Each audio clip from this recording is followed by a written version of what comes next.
Hi everyone, welcome to Ahabash. I hope you're all doing well. Today I want to argue that Tanjiro Kamado's journey from humble charcoal seller to the wielder of sun breathing represents the culmination of a 500-year legacy. But his true strength lies not in inherited techniques or demonic transformations, but in his unwavering compassion that turns enemies into allies and preserves humanity even when stripped of it. Through four pillars, his family's hidden legacy, his supernatural sense of smell, his mastery of the original breathing style, and his ultimate test as a demon. Tanjiro's story proves that kindness is not weakness, but the most powerful force against darkness. But before we begin, I'd just like to kindly ask you all to subscribe. It's completely free and it really helps us improve the videos for this wonderful community we've managed to build. Anyway, that's enough, let's begin. In the early 1900s, high in the mountains of Japan during the Taisho period, a family of charcoal sellers lived a life that seemed completely ordinary. The Kamado family made their living the way their ancestors had for generations, cutting wood, burning it into charcoal, and carrying it down the mountain to sell in the nearest town. The work was hard and the money was modest, but the family was happy. At the center of this happiness was a boy named Tanjiro Kamado, the eldest child and the one who would carry the heaviest burden when everything fell apart. Tanjiro was born around the year 1900 to parents named Tanjiro and Kie Kamado. He grew up as the oldest of 6 children in total. After him came his sister Nezuko, then his younger brothers Takeo, Shigeru, and Rokuta, and his younger sister Hanako. Being the eldest son in a family of charcoal sellers meant Tanjiro had responsibilities from a very young age. He helped his father with the physically demanding work of making charcoal. He looked after his younger siblings when his mother needed help. He learned to read people and situations quickly because so many depended on him. The family lived in a small house on a mountain far from any major city. Their home was isolated but warm. Tanjiro's mother, Ki, was gentle and kind, raising her children with patience and love. His father, Tanjiro, was a quiet man who rarely spoke, but when he did, his words carried weight. Tanjiro suffered from an illness that left him weak and frail. His body was thin and his skin was pale. He coughed frequently and moved slowly. To anyone who saw him, Tanjiro looked like a man who might not survive another winter, but appearances can be deceiving. Despite his sickness, Tanjiro possessed abilities that went far beyond what his body suggested. This became clear one winter when a massive bear wandered too close to the Kamado home. Bears are dangerous creatures, especially when they're large and hungry. This particular bear was enormous, the kind of animal that could kill a grown man with a single swipe of its claws. The family was terrified, but Tanjiro, despite his illness, took an axe and went out to face the bear alone. What happened next should have been impossible. Tanjiro killed the bear with 2 swift strikes. The bear was so large and Tanjiro was so fast that the animal died before it could even realize it was being attacked.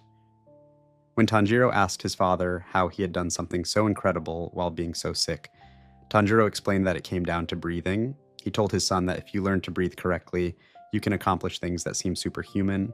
You can dance from sunset until sunrise without getting tired. You can move faster than an attacking bear. Your body, when fueled by proper breathing, becomes capable of feats that look like magic. This conversation about breathing was more significant than young Tanjiro understood at the time. His father was describing something called total concentration breathing, a technique used by demon slayers to enhance their physical abilities far beyond normal human limits, but Tanjiro never told his son about demons or demon slayers. He never explained where this breathing technique came from. He simply showed Tanjiro a ritual dance and asked him to watch carefully. Every New Year, the Kamado family performed a special ceremony. Tanjiro would dance from sunset until sunrise in the freezing winter air, performing a ritual called the Hinokami Kagura.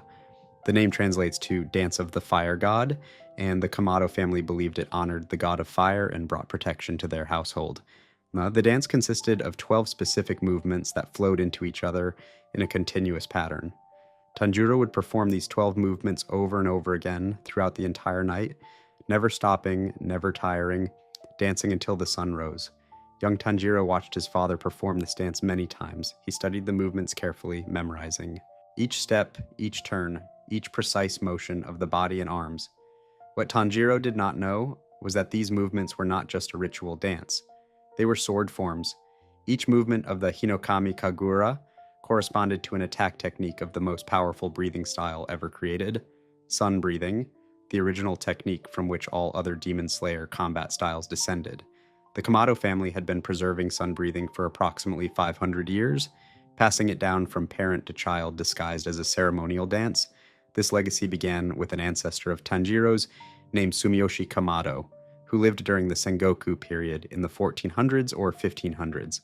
Sumiyoshi was friends with a man named Yorichi Tsugikuni, the strongest demon slayer who ever lived and the creator of sun breathing. Yorichi had no children of his own to inherit his technique. He feared that sun breathing would be lost forever after his death, so Yorichi taught the technique to Sumiyoshi, his friend, who promised to preserve it. Sumiyoshi kept his promise. He transformed the 12 combat forms of sun breathing into a ritual dance, ensuring the exact movements would be remembered and practiced even by family members who never picked up a sword. The dance was passed from generation to generation of Kamado family members, from parent to child, always preserved, never forgotten, always disguised as a simple religious ceremony. By the time the technique reached Tanjiro's father, Tanjiro, the Kamado family had been protecting sun breathing for centuries. Along with the dance, the Kamado family also inherited a pair of distinctive earrings. These Hanafuda earrings depicted a rising sun design, with rays spreading outward. They were the earrings that originally belonged to Yorichi Tsugikuni himself. Yorichi gave them to Sumiyoshi as a symbol of their friendship and as a marker of the sun-breathing legacy. Like the dance, these earrings were passed down through every generation of the Kamado, or family. By the time they reached Tanjiro, they had been in his family for half a millennium. Tanjiro wore these earrings every single day. To him, they were simply a memento from his deceased father, a way to remember the man who had taught him so much before illness finally claimed his life. Tanjiro had no idea that these earrings would later cause demons to attack him with extra fury. The earrings were a symbol that some demons recognized. They remembered Yorichi, the man who nearly killed Muzan Kibutsuji, the demon king. They remembered how Yorichi had come closer to destroying Muzan than anyone before or since. The sight of those earrings triggered rage and fear in demons who were old enough to know their significance. But in the peaceful years before tragedy struck, Tanjiro simply lived his life as the responsible eldest son of a charcoal-selling family. He was known in the nearby village as an exceptionally kind boy with an extraordinary sense of smell. Even as a small child, Tanjiro could smell things that others could not. He could smell when rain was coming. He could smell when an animal was nearby. He could track scents over long distances with accuracy that seemed impossible for a human. The villagers sometimes joked that Tanjiro had the nose of a hunting dog. This supernatural sense of smell was Tanjiro's natural gift, something he was born with rather than something he learned. It made him extremely useful for the family business. He could smell which wood would burn best for making charcoal. He could tell when charcoal was ready just by smelling the smoke. He could navigate through the forest even in the dark by following scents on the wind. This ability would later become one of his greatest weapons as a demon slayer, but during his childhood it was simply a useful quirk that helped his family's work. Tanjiro's relationship with his siblings was the emotional core of his life. He was protective of all of them, but he was especially close to Nezuko, the second oldest child and his only sister among the younger siblings.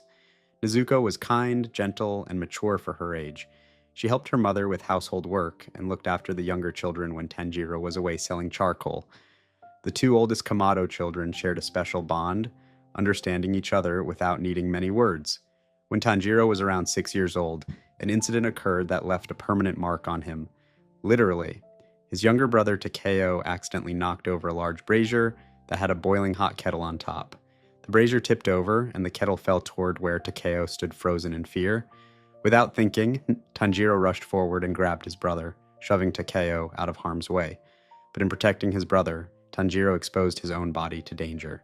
The hot brazier, or its coals, burned the left side of Tanjiro's forehead, leaving a light pink, patch-like scar. This scar was small and not particularly noticeable at first. It was simply a mark that reminded everyone how Tanjiro had protected his younger brother without hesitation. The scar showed Tanjiro's nature. He would always put himself in danger to protect those he loved. This character trait, this willingness to sacrifice himself for others, would define every major decision Tanjiro made throughout his entire life. The Kamado family lived modestly but happily in their mountain home. They had enough food to eat, warm clothes to wear, and most importantly, they had each other. Tanjiro's days followed a comfortable pattern. He would wake up early, help prepare breakfast, work on making charcoal with his father, play with his younger siblings, and sometimes make the long journey down the mountain to sell charcoal in the village. The work was hard but rewarding. Life was simple but good. Everything changed in February of the year 1913. Tanjiro, who was approximately 13 years old by this time, made one of his regular trips down the mountain to sell charcoal in the village. The journey took several hours, and by the time Tanjiro finished his business and sold his charcoal, the sun was setting. One of the villagers, an old man who knew the Kamado family, insisted that Tanjiro spend the night in the village rather than trying to walk home in the dark. The man said it was dangerous to travel at night. He mentioned demons, though Tanjiro thought this was just superstition. Tanjiro reluctantly agreed to stay. He spent the night in the old man's home, planning to return to his family first thing in the morning. This decision to stay in the village overnight saved Tanjiro's life, but it meant he was not home to protect his family when the monster came. That night, while Tanjiro slept safely in the village, a demon attacked the Kamado home. This was not just any demon, this was Muzan Kibutsuji himself. The first demon, the strongest demon, the demon king who had lived for over 1,000 years. Muzan had the ability to turn humans into demons by injecting them with his blood. He had created every demon that walked the earth. He was searching for something, a way to conquer his only weakness, which was sunlight. Muzan slaughtered the entire Kamado family. He killed Tanjiro's mother Ki. He killed Takeo, Hanako, Shigeru, and Rokuta, all of the younger siblings. He tore through the peaceful home and left a scene of absolute horror. The family that had lived for generations in that mountain house, the family that had preserved sun-breathing for 500 years, was wiped out in a single night. Almost wiped out. When Tanjiro returned home the next morning, he found his family dead in the snow. The house was covered in blood. The bodies of his mother and siblings were cold. The only one who showed any signs of life was Nezuko. She was still warm. Her body still moved. Tanjiro, desperate to save at least one member of his family, lifted Nezuko onto his back and began carrying her down the mountain. He pushed through the deep snow, running as fast as he could despite the weight, hoping to get Nezuko to a doctor before she died from her wounds. But Nezuko's wounds were not the problem. Muzan had injected his blood into her. She was transforming into a demon. As Tanjiro ran through the snow carrying his sister, Nezuko woke up, but she was no longer entirely human. She attacked Tanjiro with sudden violence, her strength enhanced beyond normal human limits. Her eyes changed, her teeth sharpened. Tanjiro fell off a cliff with Nezuko, tumbling down through the snow. When they stopped falling, Nezuko pinned Tanjiro down and tried to eat him. She had become a demon with a demon's instincts and a demon's hunger for human flesh. But something stopped her from biting her brother's throat. Some part of Nezuko's human mind remained, fighting against the demon instincts. She recognized Tanjiro. She remembered her life as a human. The bond between the two siblings was strong enough that even demon blood could not completely erase it. This moment, when Nezuko chose not to eat Tanjiro, despite her overwhelming hunger, set everything else in motion.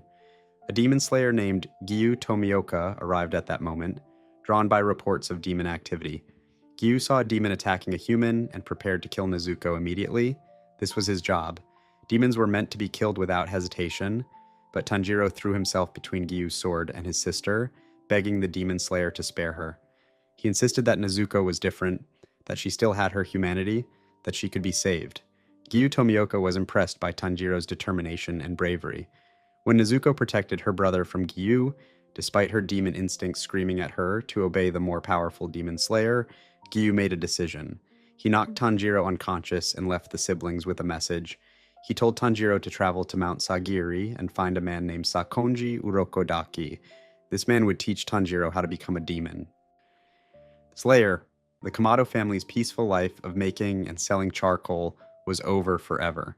In a single night, Muzan Kibutsuji had murdered 5 innocent people and transformed a 6th into a demon. He had destroyed a bloodline that had secretly protected the most powerful demon-slaying technique for 500 years. What Muzan did not know was that he had made a terrible mistake. The boy who survived, the boy carrying his demon sister down a snowy mountain, was a descendant of the family that had preserved sun-breathing since the time of Yoriichi Tsugikuni.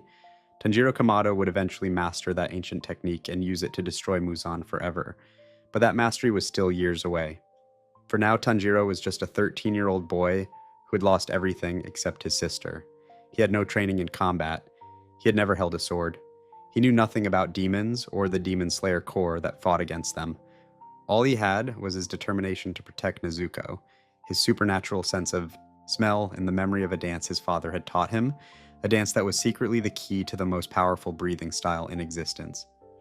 Before we move on, make sure to subscribe if you're enjoying this breakdown. This massacre that destroyed the Kamado family ignited something far more powerful than revenge in Tanjiro's heart.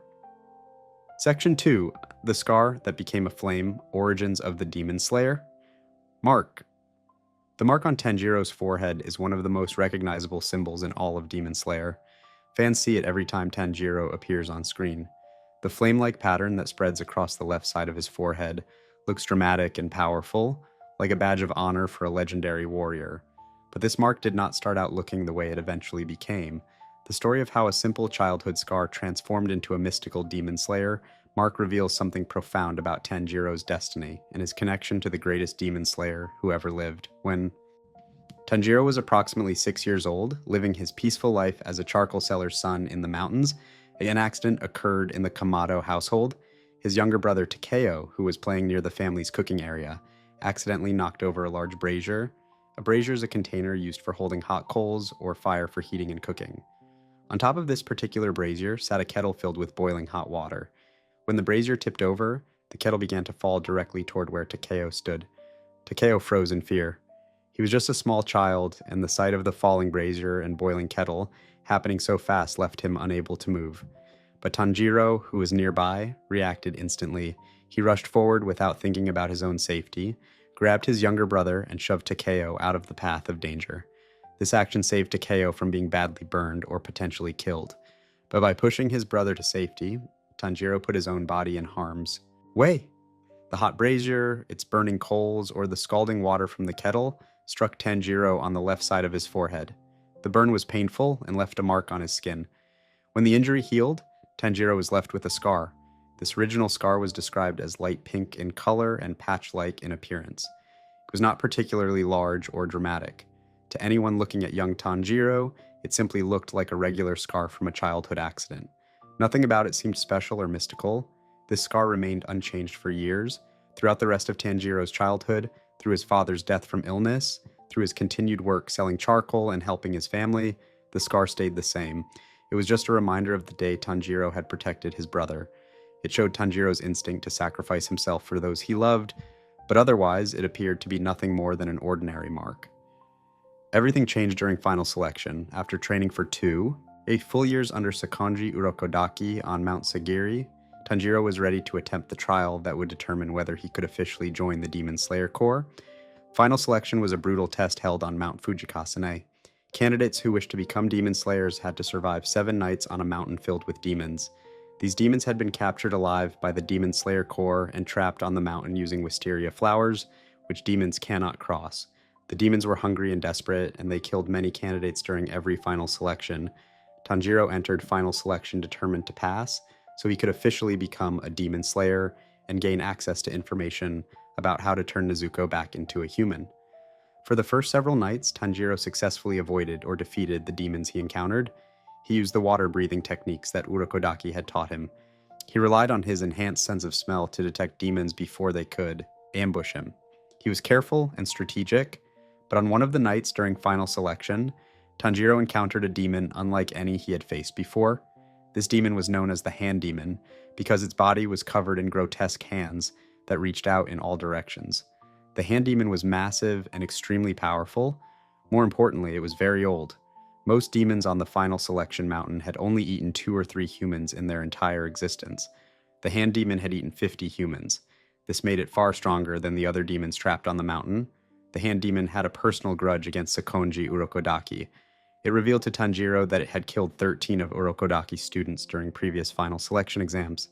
The demon specifically remembered killing 2 students named Sabito and Makomo, the same 2 spirits who had appeared to help Tanjiro train and ultimately slice the boulder that Urokodaki had tasked him with cutting. The Hand Demon took pleasure in describing how it had killed these students, how it had targeted anyone wearing the fox mask that Urokodaki gave to his pupils as a protective charm. This information enraged Tanjiro. These were students who had shown him kindness.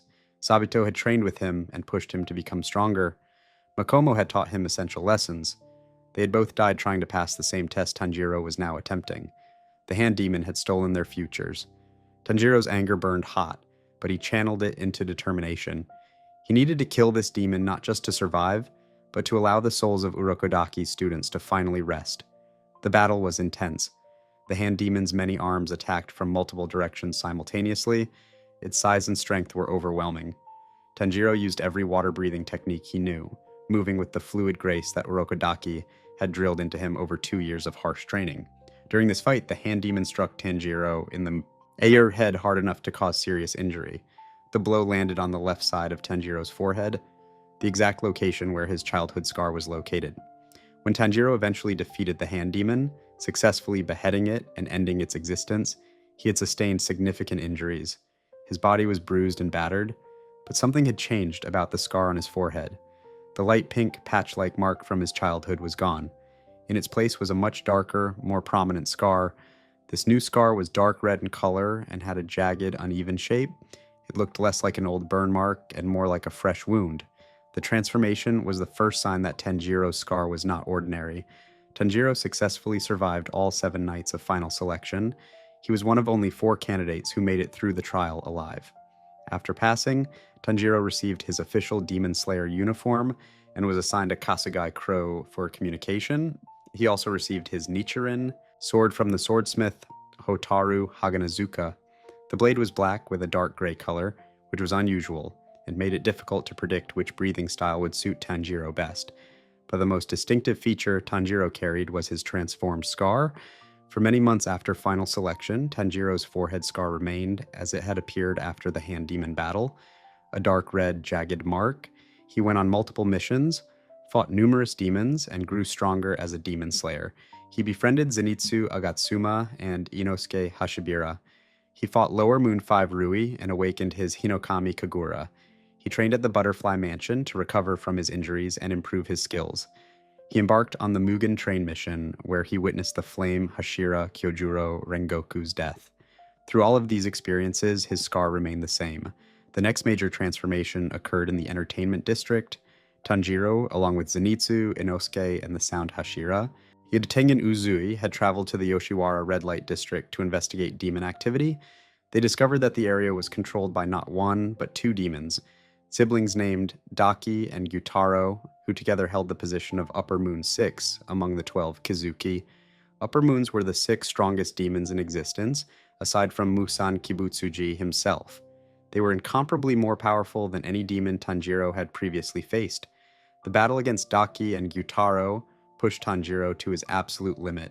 Daki was fast and deadly, with the ability to manipulate razor-sharp obi-sashes that could slice through flesh and bone.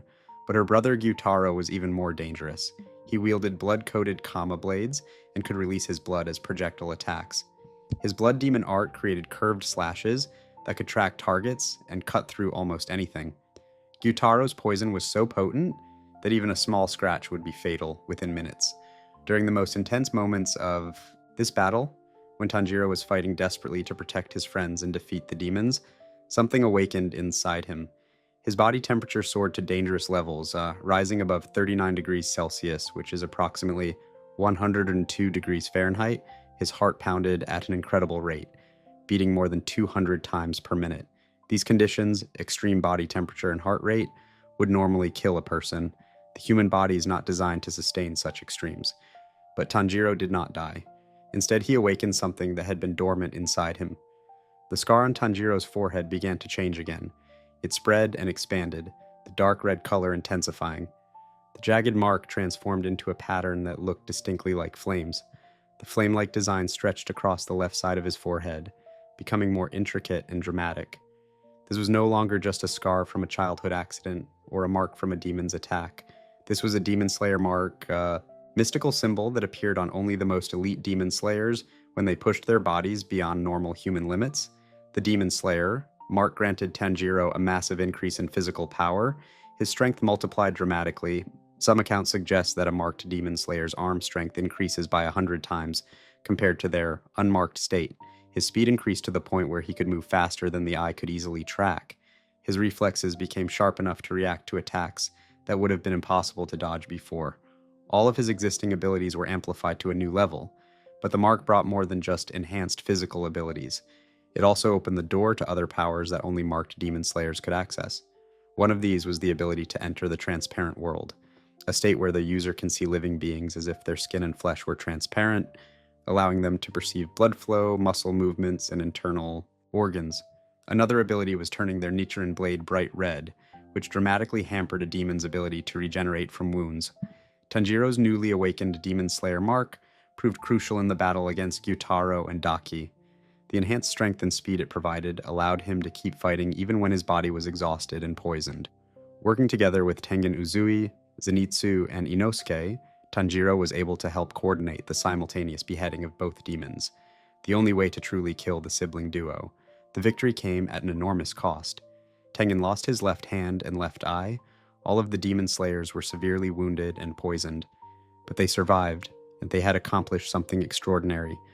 They had defeated an upper moon demon, something that had not been done in over 100 years. After the Entertainment District battle, Tanjiro's mark did not immediately become permanent. It would appear when he pushed himself to extreme conditions during combat and then fade away when he relaxed. This was normal for Demon Slayer marks. They were not constantly active. They required the user to push their body to those dangerous levels of temperature and heart rate to manifest. The mark would appear during intense battles and then recede during peaceful times. The mark became permanently visible on Tanjiro's forehead during or after the Hashira training arc. The Hashira, which is what the elite-ranked Demon Slayers were called, conducted special training sessions designed to prepare all Demon Slayers for the coming final battle against Muzan Kibutsuji. These training sessions were brutally difficult, pushing every participant to their breaking points and beyond. Through this intense training, Tanjiro's mark transformed one final time, settling into a permanent flame-like pattern that remained visible on his forehead at all times. The appearance of Tanjiro's Demon Slayer mark was significant for a reason that went beyond just his own power increase. His mark looked almost identical to the mark that had appeared on the forehead of Yoriichi Tsugikuni, the strongest Demon Slayer in history and the creator of sun breathing. Yoriichi had been born with his Demon Slayer mark already present on his forehead. He never had to awaken it through extreme conditions because it was simply part of him from birth. His mark was a flame-shaped pattern, and Tanjiro's mark matched it almost perfectly. The similarity was not a coincidence. Demon Slayer marks were connected to breathing styles, and they tended to reflect the element associated with that style. For example, Gyu Tomioka, the water Hashira, had a mark that looked like flowing water streams, but Tanjiro's mark looked like fire, specifically like the sun's flames. This was because, although Tanjiro had learned water breathing from Urokodaki, his true breathing style was sun breathing, the same style that Yoriichi had created and that had been passed down through the Kamado family as the Hinokami Kagura dance. There was another crucial detail about Demon Slayer marks that made them both a blessing and a curse. According to information passed down from the Sengoku era, when Yoriichi and the first generation of marked Demon Slayers existed, anyone who awakened a Demon Slayer mark would die before reaching the age of 25. The mark essentially traded away years of life in exchange for immediate power. It was a curse that came with the blessing of enhanced abilities. This curse had one known exception. Yoriichi Tsugikuni, despite having his mark from birth, lived to be over 80 years old before dying naturally. It was unclear why Yoriichi was able to avoid the curse. Some speculated it was because he was born with the mark, rather than awakening it later. Others thought Yoriichi was simply special, in ways that could not be explained or replicated. Regardless of the reason, Yoriichi proved that the curse was not absolute. For Tanjiro, this curse meant that awakening his mark potentially sealed his fate.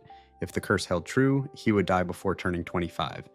He was approximately 15 years old when he awakened his mark during the Entertainment District battle, which meant he had less than 10 years to live. This knowledge did not stop Tanjiro from using the mark's power. The battle against Muzan and the Upper Moons was too important. Protecting humanity and finding a cure for Nezuko mattered more than his own survival. The flame-like mark on Tanjiro's forehead became his signature feature. It identified him as one of the elite, as someone who had pushed beyond human limits to gain power, sufficient to fight the strongest demons. But more than that, it connected him directly to Yoriichi Tsugikuni and to the legacy of sun breathing that had been hidden in his family for 500 years. The mark was proof that Tanjiro was special, that he carried something inside him that went beyond normal Demon Slayer abilities. The transformation of Tanjiro's scar happened in 3 distinct stages. First, it was a simple childhood burn mark that showed his protective nature. Second, it became a dark, jagged scar during final selection, marking his entry into the world of demon slaying and foreshadowing the power within him. Third, it awakened into a full Demon Slayer mark during the Entertainment District battle, transforming into the permanent flame pattern that revealed his connection to sun breathing and Yoriichi Tsugikuni. Before we move on, make sure to subscribe if you're enjoying this breakdown. This mark was only the visible sign of an ability that had been with Tanjiro since birth, a supernatural sense that would guide him through every battle and save his life countless times. Section 3. The Nose That Sees the Future. Tanjiro's supernatural sense of smell. Of all the abilities Tanjiro possesses, none is more unique or more consistently useful than his sense of smell. Most demon slayers rely on their breathing styles, their sword techniques, or their physical training to give them an edge in combat. Tanjiro certainly uses all of these things, but his most powerful tool, the ability that has saved his life more times than any other, is something he was simply born with.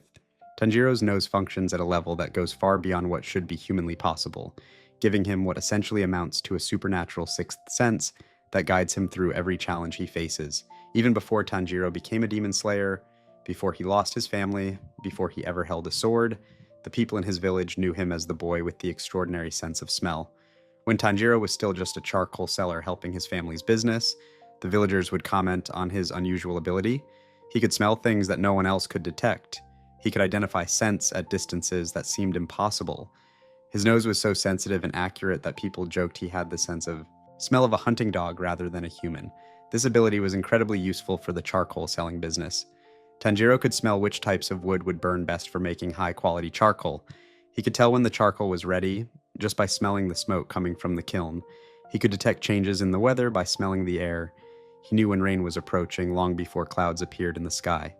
He could navigate through the mountain forest even in poor visibility by following scent trails. For a family that depended on making and selling charcoal, having a son with such a keen nose was a valuable asset. But Tanjiro's sense of smell went beyond just being useful for practical work. There was something fundamentally different about the way he perceived the world through scent. Most people smell things and can identify what they are. The smell of food cooking, the smell of flowers blooming, the smell of smoke.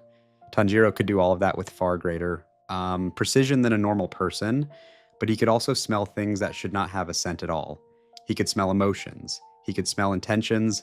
He could smell abstract concepts that most people would never associate with having any kind of odor. The most tragic example of this ability manifested when Tanjiro was still a child living with his family. His father Tanjiro was sick with an illness that made him weak and frail. Tanjiro could smell something about his father that told him death was approaching. It was not the smell of sickness or fever or any physical symptom. It was something else. Something that Tanjiro could only describe as the smell of death itself. He knew his father was going to die before it happened, not because of any doctor's diagnosis, but because his nose told him the truth. The same thing happened with Tanjiro's grandmother. Before she passed away, Tanjiro detected that same distinctive smell that indicated approaching death. He could sense when someone was breathing their final breaths when their life was coming to an end. This was an ability that brought him no joy. Knowing that someone you love is going to die and being unable to do anything about it is a terrible burden for a child to carry. But this ability to smell death and fate became crucial to Tanjiro's survival as a demon slayer.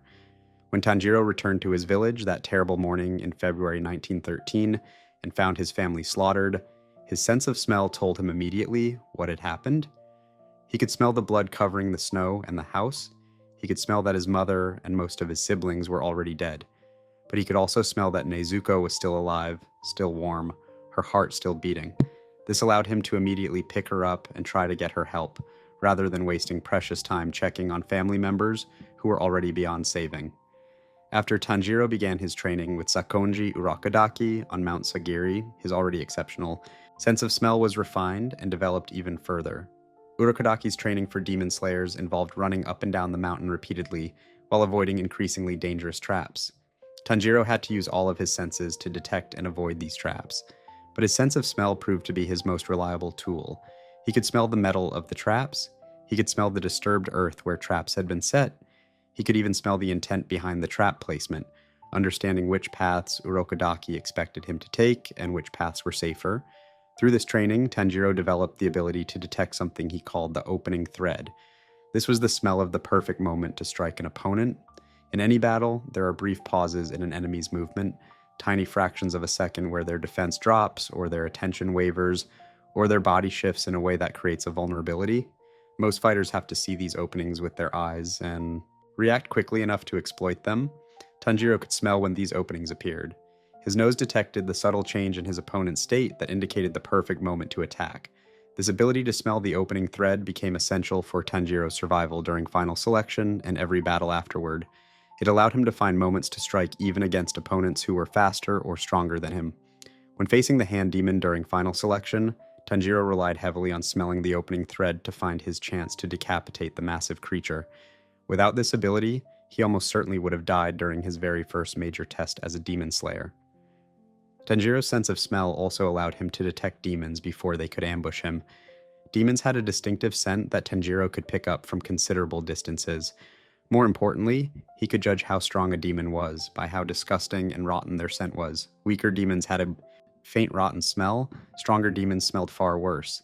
The 12 Kazuki, who were the 12 strongest demons serving directly under Muzan Kibutsuji, had particularly powerful and nauseating scents that marked them as extremely dangerous.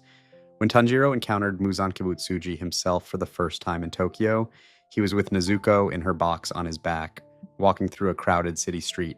Suddenly, an overwhelming smell of death and malice hit him like a physical blow. The smell was so strong and so horrifying that Tanjiro nearly collapsed from the intensity. He had never smelled anything so evil and rotten in his entire life. This smell led him directly to Muzan, who was disguised as a human and walking with a human family.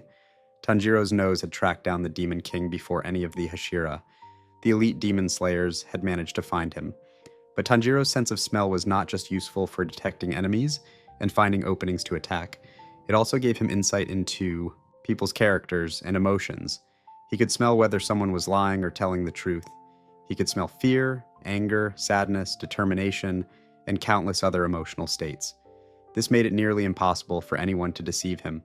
When people showed one emotion on their face but felt something different in their heart, Tanjiro's nose told him the truth.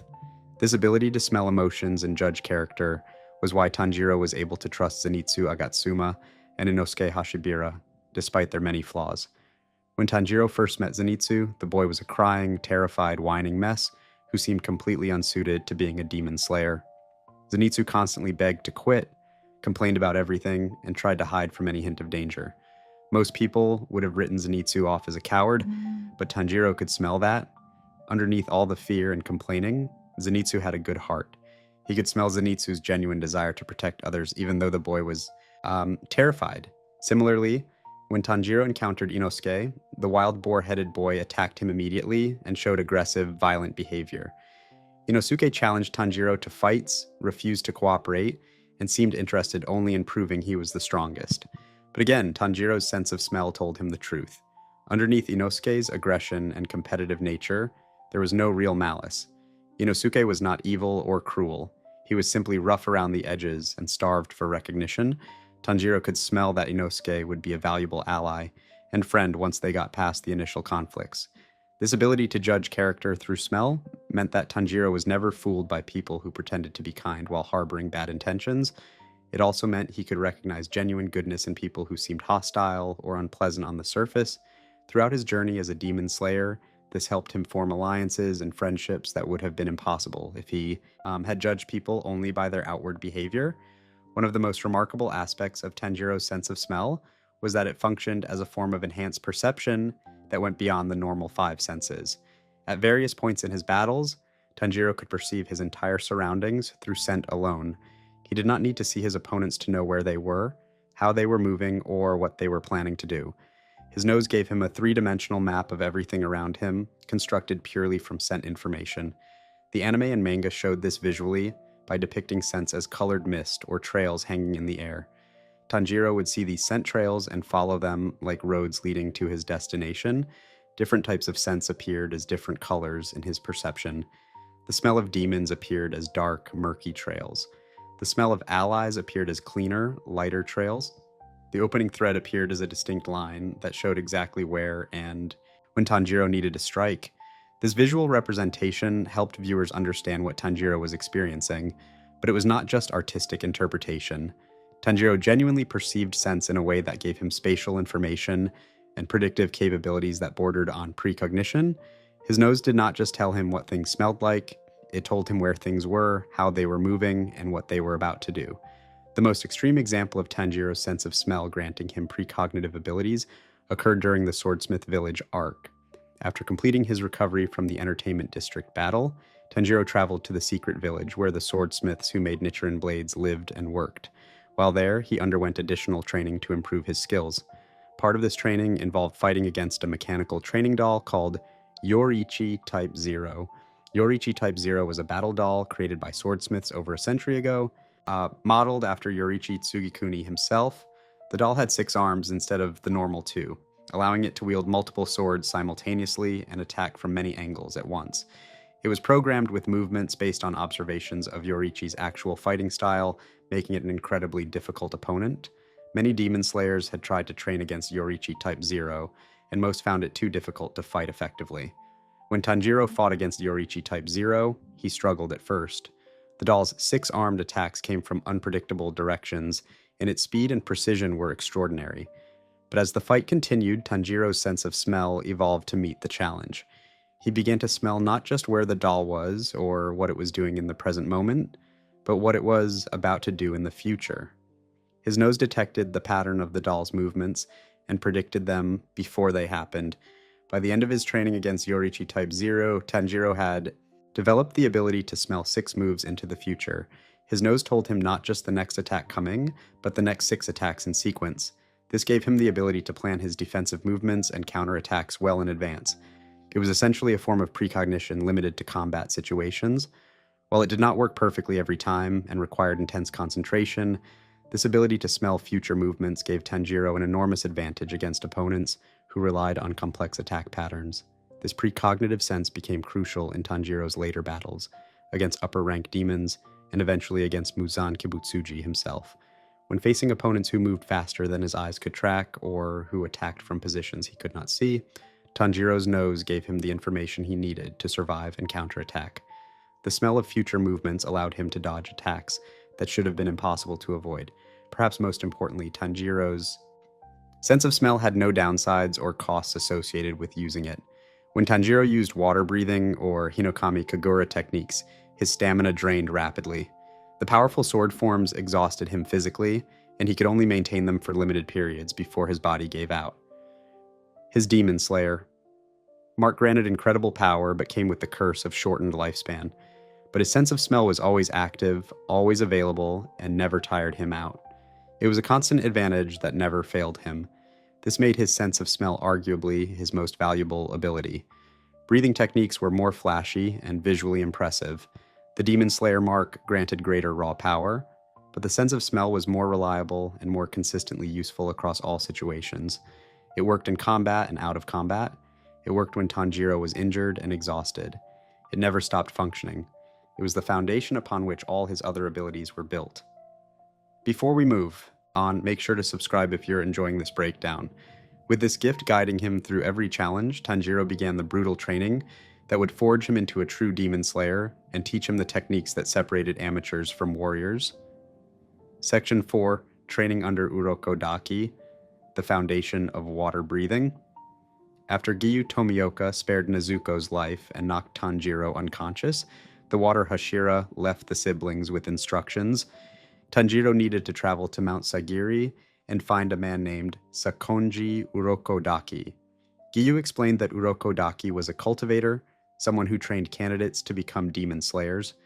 If Tanjiro wanted to join the Demon Slayer Corps and gain access to information that might help turn Nezuko back into a human, he would need to complete Urokodaki's training and pass the final selection examination. When Tanjiro finally reached Mount Sagiri, with Nezuko in a basket on his back, he encountered an old man wearing a red Tengu mask. A Tengu is a creature from Japanese folklore, and the mask had a long nose and fierce expression that completely hid the wearer's face. The masked man questioned Tanjiro about what he would do if Nezuko ever ate a human. Tanjiro hesitated to answer, unsure what the right response should be. The man immediately slapped him and scolded him harshly. He said Tanjiro lacked resolution and could not hesitate when making life or death decisions. The man stated clearly that if Nezuko ever harmed a human, Tanjiro would need to kill both her and himself to take responsibility. This harsh introduction was Tanjiro's first meeting with Sakonji Urokodaki, the man who would become his teacher and mentor. Urokodaki was a former member of the Demon Slayer Corps and had once held the title of Water Hashira himself before retiring. He was elderly and appeared to move slowly at first, but this was deceptive. When Urokodaki began leading Tanjiro up the mountain path, The old man moved with incredible Schweitz speed despite his age. His footsteps made no sound. He traveled so fast that Tanjiro, who was carrying Nezuko on his back, struggled to keep up and quickly became exhausted. Urokodaki eventually brought Tanjiro to his home on the mountain. He explained what a cultivator does and how someone joins the Demon Slayer Corps. To become an official Demon Slayer, candidates had to survive a trial called Final Selection, held at Mount Fujikasane. This trial happened only twice per year. Candidates who wished to attempt Final Selection needed to be prepared by a cultivator who would teach them the necessary skills to survive. Urokodaki agreed to train Tanjiro, but he warned that the training would be extremely difficult and dangerous. The training began immediately. Urokodaki's methods were brutal and pushed Tanjiro to his absolute physical and mental limits every single day. The first major component of training focused on building endurance and sharpening Tanjiro's senses. Every day, Tanjiro had to run down the mountain and then back up to Urokodaki's home. This sounds simple, but the reality was far more challenging. The mountain was steep and the paths were treacherous. The air became thin at higher elevations, making it harder to breathe. But the real difficulty came from the traps. Urokodaki set traps all along the mountain paths, hidden pits, tripwires, swinging logs, falling rocks, and countless other dangers. Tanjiro had to descend and ascend the mountain while avoiding all of these traps. At first, the traps were relatively simple, and Tanjiro could spot them if he was careful, but as days turned into weeks and weeks into months, Urokodaki made the traps increasingly dangerous and difficult to detect. Eventually, the traps became so deadly that Tanjiro genuinely feared for his life every time he made his run. He had to use all of his senses simultaneously, his eyes to watch the path, his ears to listen for sounds of danger, his sense of touch to feel vibrations in the ground, and especially his sense of smell to detect traps before he walked into them. This training had multiple purposes. It built Tanjiro's physical stamina and speed. It sharpened all of his senses to supernatural levels. It taught him to stay calm and focused, even when in constant mortal danger. The second major component of training focused on swordsmanship. Urokodaki gave Tanjiro a training sword with a dull blue blade and began teaching him how to fight. At first, the training was basic, learning proper grip, stance, and footwork. But soon Urokodaki combined the sword training with the mountain running. Tanjiro had to make his daily descents and ascents while carrying his sword, and he had to avoid the traps while maintaining proper sword form. The goal of this combined training was to make the sword feel like a natural extension of Tanjiro's own body. Urokodaki wanted Tanjiro to reach a point where holding and moving with the sword required no conscious thought, where the blade moved as naturally and instinctively as moving his own arm. This level of mastery required endless repetition and practice. Tanjiro ran up and down that mountain carrying his sword thousands of times over the course of his training. Throughout all of this physical training, Urokodaki also taught Tanjiro about total concentration breathing. This was a breathing technique that allowed demon slayers to greatly enhance their physical capabilities by taking in enormous amounts of oxygen and distributing it efficiently throughout the body. By breathing correctly, a demon slayer could temporarily increase their strength, speed, and stamina to levels far beyond what normal humans could achieve. Urokodaki specifically taught Tanjiro water breathing, one of the main breathing styles used by demon slayers. Water breathing consisted of 10 distinct forms, each one a different sword technique that utilized the principles of flowing water.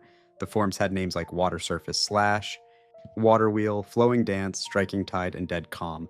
Each form was designed for different combat situations, some for offense, some for defense, some for dealing with multiple enemies, some for fighting in confined spaces. Learning these forms was incredibly difficult. Each one required perfect coordination of breathing, body movement, and sword technique. Tanjiro practiced the forms endlessly, making countless mistakes before gradually improving. Urokodaki was a harsh but effective teacher who pushed Tanjiro constantly and accepted nothing less than Tanjiro's absolute best effort. This training continued for 2 full years. From February 1913, when Tanjiro arrived at Mount Sayuri, until early 1915, when he was ready to attempt final selection, Tanjiro dedicated every day to becoming stronger. He ran up and down the mountain in rain, snow, heat, and cold. He practiced his sword forms until his muscles screamed in pain and his hands bled from gripping the sword. He studied total concentration breathing until he could maintain it for extended periods. He learned to sense demons by their presence and to judge their strength. He absorbed everything Urokodaki taught him about demons, their weaknesses, and how to kill them. During these 2 years, Nezuko slept almost continuously in a room Urokodaki had prepared for her. She rarely woke up, and when she did wake, she showed no desire to attack or eat humans. She recognized Tanjiro as her brother and remained docile around him. Urokodaki used hypnotic suggestion to reinforce the idea that all humans were Nezuko's family, and that she should protect humans rather than harm them. This conditioning helped keep Nezuko's demon instincts under control. After 2 years of this intense training, Urokodaki finally decided Tanjiro was ready for the final test. Urokodaki led Tanjiro to a massive boulder located on the mountain. This boulder was enormous, approximately 15 feet tall and extremely thick. Urokodaki stated that to be permitted to attempt final selection, Tanjiro needed to slice this boulder in half with his sword. This seemed impossible. Tanjiro had gotten stronger over 2 years of training, but cutting through solid rock with a sword was something beyond human capability. Tanjiro spent 6 months attempting to cut the boulder. He attacked it from every angle. He tried every water-breathing form he knew. He practiced constantly, never giving up despite the apparent impossibility of the task. Nothing he did made any significant damage to the boulder. He could not even chip it. The rock was simply too hard and too massive. After 6 months of failure, Tanjiro encountered 2 mysterious figures on the mountain, a boy named Sabito and a girl named Meikomo. Both wore fox masks similar to the one Urokodaki had given to Tanjiro. Sabito and Meikomo explained that they had also been students of Urokodaki. They offered to help Tanjiro improve his skills. And what Tanjiro did not initially realize was that these two were not living humans. They were spirits, ghosts of students who had died during final selection years earlier. Sabito began training with Tanjiro directly, engaging him in practice combat. Sabito was extraordinarily skilled and defeated Tanjiro easily again and again. Every time they fought, Sabito identified Tanjiro's weaknesses and forced him to address them. Makomo provided guidance and instruction, explaining concepts that Tanjiro had struggled to understand during his training with Urokodaki. Together, these two spirits helped Tanjiro refine his technique and push past the plateau he had reached. After 6 more months of training with Sabito and Makomo, making it a full year since Urokodaki had given him the boulder cutting challenge, and a total of approximately 2 years since training began, Tanjiro finally managed to defeat Sabito in one of their practice duels. The moment Tanjiro's training sword touched Sabito's mask and would have struck him down in a real fight, both Sabito and Meikomo vanished. They had completed their purpose of helping Tanjiro reach the necessary skill level.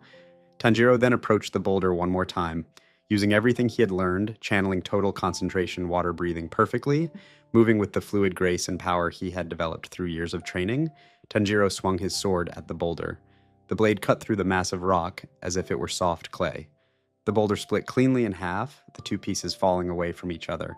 Tanjiro had accomplished the impossible task and proven he was ready. Urokodaki, who had been watching from a distance, approached with tears streaming down his face behind his mask. He told Tanjiro he was proud of him and gave him permission to attempt final selection.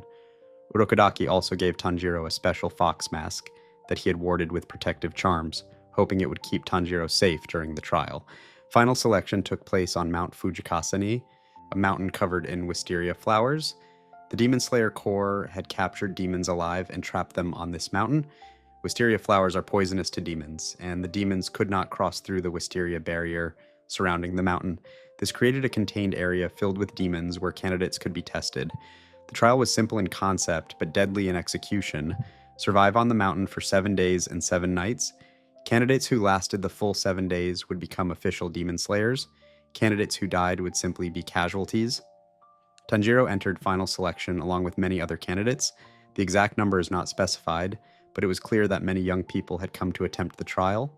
2 young children who appeared to be twins explained the rules and wished everyone luck before the candidates entered the mountain. The 7 days were brutal. Tanjiro encountered numerous demons who tried to kill and eat him. He used his water, breathing techniques to decapitate these demons, finding the opening thread with his sense of smell and striking at the perfect moment.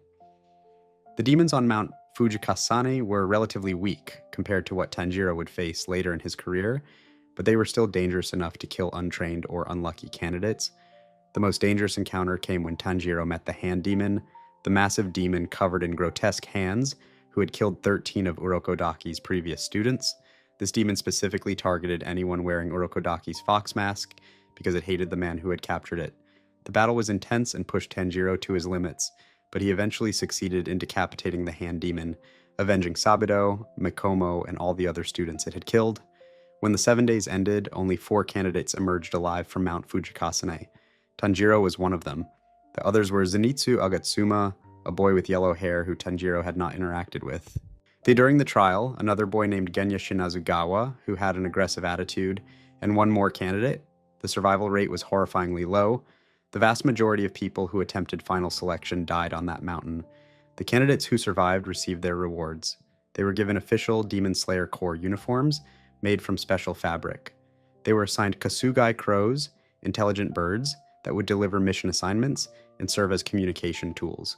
Most importantly, they were told they would receive Nichiren swords, forged specifically for them by master swordsmiths. Tanjiro's Nichiren sword was forged by a swordsmith named Hotaru Haganazuka. When the sword was delivered to Tanjiro, its blade was black with dark gray coloring. This was highly unusual. Most Nichiren blades changed to specific colors that indicated which breathing style the user was best suited for. Blue for water breathing, red for flame breathing, yellow for thunder breathing, and so on.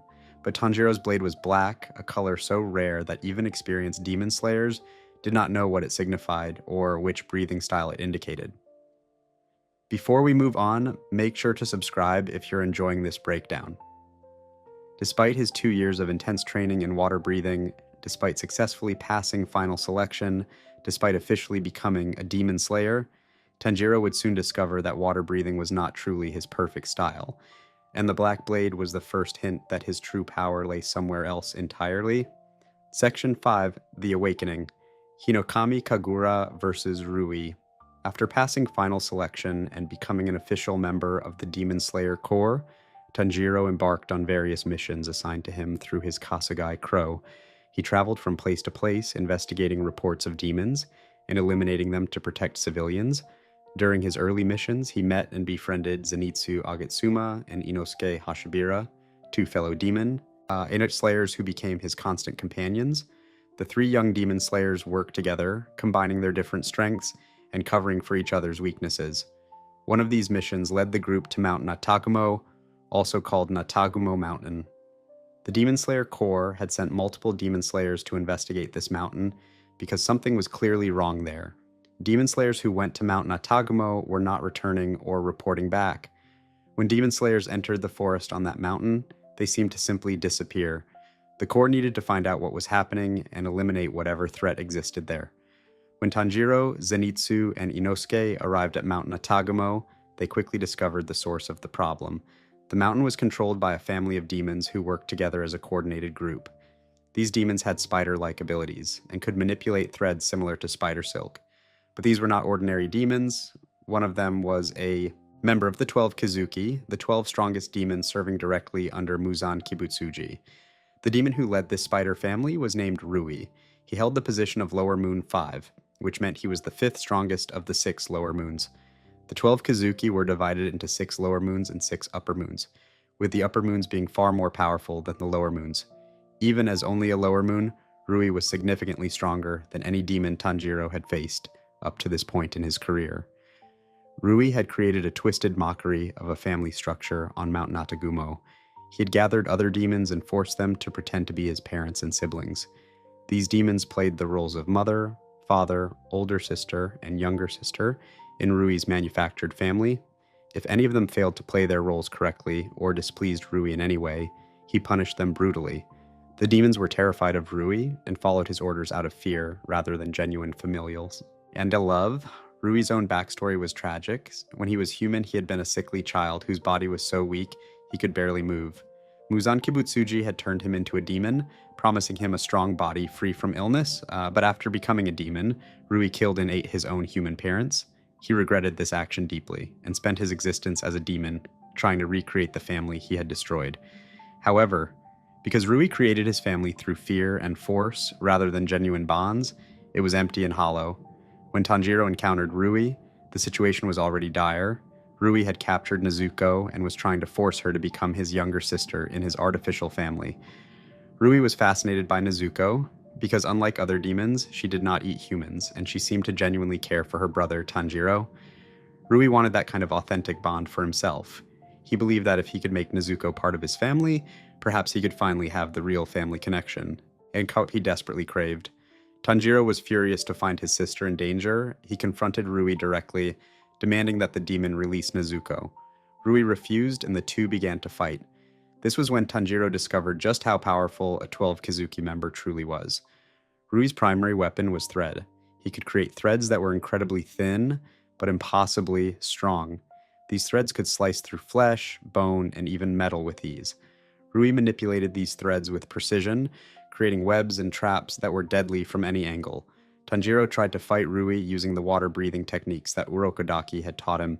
He used various forms: water surface slash to try to cut through the threads, water wheel to create defensive spinning slashes, and other techniques from his arsenal. But nothing worked effectively. Water breathing emphasized flowing, adaptive movements, like water finding its way around obstacles. Against Rui's threads, this approach was not powerful enough. The threads were too strong and too numerous. They cut through Tanjiro's defensive techniques and threatened to slice him apart. The situation became even more desperate when Rui revealed his most dangerous ability. He could reinforce his threads with his own blood, making them far stronger than they already were. These blood-reinforced threads were described as being as strong as steel. When Rui used threads reinforced with his blood, they became nearly impossible to cut. Tanjiro's Nichiren sword, despite being a weapon specifically designed to kill demons, could not slice through these enhanced threads. Tanjiro tried repeatedly to break through Rui's blood-reinforced threads. He put all of his strength into his attacks, using every water-breathing form he knew, pushing himself to his absolute limit. But the threads would not break. His sword could not cut them. He was completely outmatched. Worse, his sword had already been damaged in previous battles and had cracks running. He threw the blade. The weapon was on the verge of breaking entirely. As Tanjiro struggled desperately, Rui created a massive web of blood-reinforced threads and sent it directly at him. There was no way to dodge. The web would slice Tanjiro into pieces. In this moment of extreme danger, facing certain death, something awakened in Tanjiro's memory. He suddenly remembered a cold winter day from his childhood. He remembered his father Tanjiro performing the Hinokami Kagura dance. The memory was vivid and clear. Tanjiro saw his father moving through the snow in the freezing air, performing the ritualistic dance from sunset until sunrise, without stopping or showing any signs of exhaustion. He remembered the precise movements, the flowing steps, the specific way his father held his body and moved his arms. He remembered his father's words about breathing, that if you master proper breathing, you can dance forever without getting tired. In that flashback, Tanjiro also remembered something his father had told him directly. Tanjiro had said that he would teach Tanjiro the Hinokami Kagura when Tanjiro was older, so that Tanjiro could pass it on to the next generation. The dance had been passed down through the Kamado family for generations, and it was Tanjiro's responsibility to learn it and preserve it for his own children someday. Although Tanjiro's family was now gone and that future seemed impossible, the memory of his father's words and the image of that dance filled his mind. Tanjiro made a split-second decision. Instead of using another water-breathing form, he channeled his total concentration breathing in a completely different way. He mimicked the movements he remembered from his father's dance, applying them to combat with his sword. This was the first time Tanjiro had ever attempted to use the Hinokami Kagura as a fighting technique rather than just a ceremonial dance. The technique Tanjiro used was the first form of Hinokami Kagura, simply called dance. This form consisted of a single powerful vertical slash delivered with the full force of the user's body. But unlike water breathing, which created flowing, adaptive movements, this technique was raw power concentrated into one devastating strike. When Tanjiro performed this technique, his sword became wreathed in flames. The visual effect showed fire dancing along the blade, though this was not actual fire but rather the visual representation of the technique's power. The change in Tanjiro was immediate and dramatic. His movements became faster and more powerful than they had been with water breathing. His strike generated far more force. Most importantly, when his sword met Rui's blood-reinforced threads, it cut through them. The threads that had been impossible to break with water breathing were sliced apart by Hinokami Kagura. The technique was simply on a different level of power, but Tanjiro was not the only one who awakened a new power in this moment. Nezuko, who had been trapped in Rui's threads and forced to watch her brother fight desperately, also experienced an awakening. She activated her blood demon art for the very first time. Nezuko's blood demon art was called Exploding Blood. She could ignite her own blood and cause it to burn with pink flames. These flames were unique. They only harmed demons and demon-related things. They did not burn humans or objects that were not connected to demons. Nezuko used her exploding blood to set Tanjiro's sword on fire, His blade, which was already wreathed in the visual flames of Hinokami Kagura, now burned with Nezuko's actual pink fire as well. The combination of Tanjiro's sun-breathing technique and Nezuko's blood demon art created a blade that was tremendously powerful. The sword glowed red-hot from the heat of Nezuko's flames. With this enhanced blade, Tanjiro and Nezuko attacked Rui together. Brother and sister, working in perfect coordination, combined their powers in one united strike.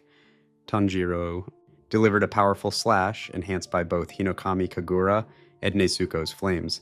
The attack cut through all of Rui's defenses, sliced through his blood-reinforced threads, and successfully decapitated the demon. Rui's head was severed from his body, which should have meant instant death for a demon. However, Rui had one more trick. He possessed an ability that allowed him to separate his own head from his body voluntarily, and then reattach it. When Tanjiro cut off his head, Rui used this ability to intentionally detach his head before the cut was complete, making it look like Tanjiro's attack had succeeded while actually protecting himself. Rui's decapitated head fell to the ground, but thin threads connected it to his body, and he began pulling his head back to reattach it. Rui then created an even larger and more powerful web of blood-reinforced threads to kill the exhausted Tanjiro. Tanjiro had put everything into that attack. Using Hinokami Kagura for the first time had drained his stamina far more than water breathing ever did. He was physically and mentally exhausted, barely able to stand, his damaged sword on the verge of shattering. He had no energy left to dodge or defend against Rui's counterattack. This was the moment when Giyu Tomioka arrived. The water Hashira had been sent to Mount Natagumo to investigate what had happened to all the demon slayers who had gone missing. He reached Tanjiro and Rui's location just as Rui was about to kill Tanjiro. In a display of overwhelming power that showed the vast difference between a Hashira and a new demon slayer, Giyu used water-breathing 11th form, Dead Calm. Dead Calm was a technique that Giyu had created himself, an original form that he added to the 10 traditional water-breathing forms. The technique created an area of complete stillness around the user. Any attack entering this zone was instantly cut down and neutralized. Giyu stood motionless as Rui's massive web of deadly threads approached him. And with movements so fast they were nearly invisible, Giyu sliced every single thread to pieces. The deadly attack that would have killed Tanjiro was completely negated. Giyu then moved toward Rui with blinding speed. Before the demon could react or defend himself, Giyu cut off Rui's head with a single clean strike. This time there was no trick, no reattachment. Giyu's blade severed the head completely, and Rui's body immediately began to disintegrate. The Lower Moon 5 was dead. A demon that had been impossibly powerful from Tanjiro's perspective had been eliminated in seconds by a Hashira. As Rui's body crumbled to ash, the demon had a final moment of clarity. He saw a vision of his human parents, the mother and father he had killed after becoming a demon. In his last seconds of existence, Rui felt genuine remorse for what he had done. He understood that the family he had tried to create through force and fear had been a hollow imitation. He had lost his real family through his own actions and had spent his existence as a demon unsuccessfully trying to replace what he had destroyed. Tanjiro, despite having nearly been killed by Rui, felt sympathy for the demon in his final moments. This was characteristic of Tanjiro's nature. He could recognize the tragedy in Rui's existence, a sick child who had been turned into a monster and then spent his life trying to recapture what he had lost. Even though Rui had been his enemy and had tried to take Nezuko away, Tanjiro could understand the demon's pain and loneliness. The battle on Mount Natagumo, particularly Tanjiro's fight against Rui, became one of the most iconic moments in all of Demon Slayer. When the anime adaptation reached this point as episode 19, the animation quality, music, and emotional impact combined to create something extraordinary. The sequence where Tanjiro remembered his father and first used Hinokami Kagura became legendary among anime fans. The episode trended worldwide on social media. It attracted massive attention from people who had never watched Demon Slayer before. Episode 19 transformed Demon Slayer from a popular anime into a mainstream cultural phenomenon. This moment was significant for several reasons beyond its cultural impact. It marked the first time Tanjiro accessed the power that had been hidden in his family for 500 years. He had finally tapped into sun breathing, even if he did not yet understand what it truly was or where it came from. The technique had proven to be more powerful than water breathing, able to cut through defenses that water breathing could not break. This suggested that Hinokami Kagura was Tanjiro's true fighting style, rather than the water breathing he had trained in for 2 years. The battle also marked Nezuko's first use of her blood demon art. Up until this point, Nezuko had been a demon who simply did not eat humans, which was unusual enough, but now she had demonstrated an active power, the ability to burn things with her blood. This power would prove crucial in many future battles. The fact that her flames could harm demons but not humans made her ability unique and extremely valuable. Finally, the battle had shown Tanjiro the massive gap between his current abilities and the level he needed to reach. Rui was only Lower Moon 5, the 5th weakest member of the 12 Kizuki, yet Tanjiro had been completely unable to defeat him even with his new technique. Only Gyu's intervention had saved Tanjiro's life. This demonstrated that there were far more powerful demons ahead, and Tanjiro would need to become much stronger if he hoped to eventually face Muzan Kibutsuji and find a cure for Nezuko. Before we move on, make sure to subscribe if you're enjoying this breakdown. But this awakening of new power put Tanjiro on the Hashira's radar and set in motion events that would test whether he and Nezuko would even be allowed to continue their journey. Section 6. Bonds forged in fire, key, in Slapboids. Relationships that shaped Tanjiro. Tanjiro's journey as a demon slayer was never a solitary one. While his skill with the sword and his mastery of breathing techniques were important, the relationships he formed along the way were equally crucial to his survival and ultimate success. Tanjiro had a unique gift for recognizing the goodness in people, even when they seemed hostile or difficult on the surface. His compassion and kindness turned enemies into allies, strangers into friends, and broken individuals into a found family that supported each other through the darkest battles. The most important relationship in Tanjiro's entire life was with his sister Nezuko. Everything Tanjiro did as a demon slayer was motivated by his desire to protect her and find a way to turn her back into a human. When Muzan Kibutsuji killed their entire family and transformed Nezuko into a demon, Tanjiro could have killed her to prevent her from harming anyone.